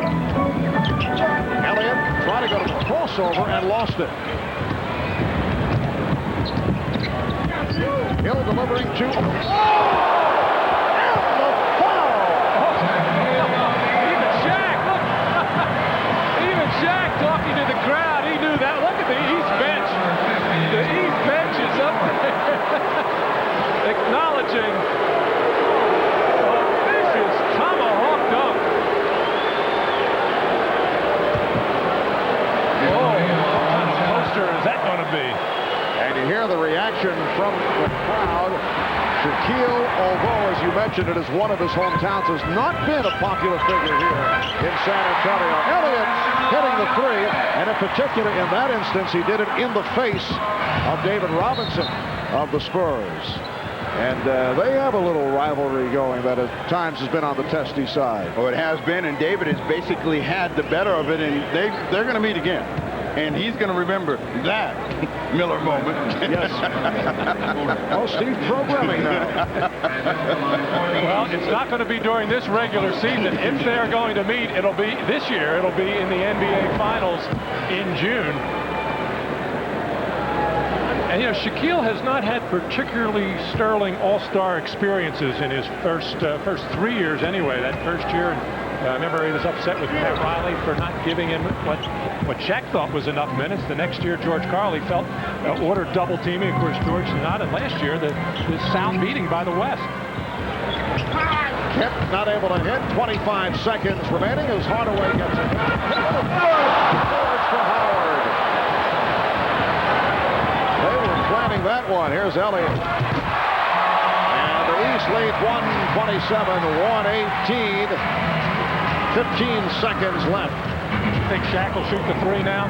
He's hanging out beyond the line. Yes, he is. I don't know if Hill has a feel for it as he gives it up for Hardaway. Final seconds.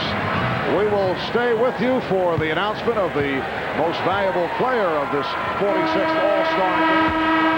So the East has defeated the West 129-118 to stop the recent success string of the West, which had won 3 of the last 4. We'll be back with the MVP winner in a moment.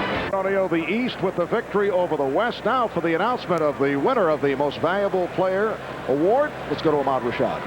It is now time to make the presentation to this year's NBA All-Star MVP, and to make that presentation, the commissioner of the NBA, David Stern.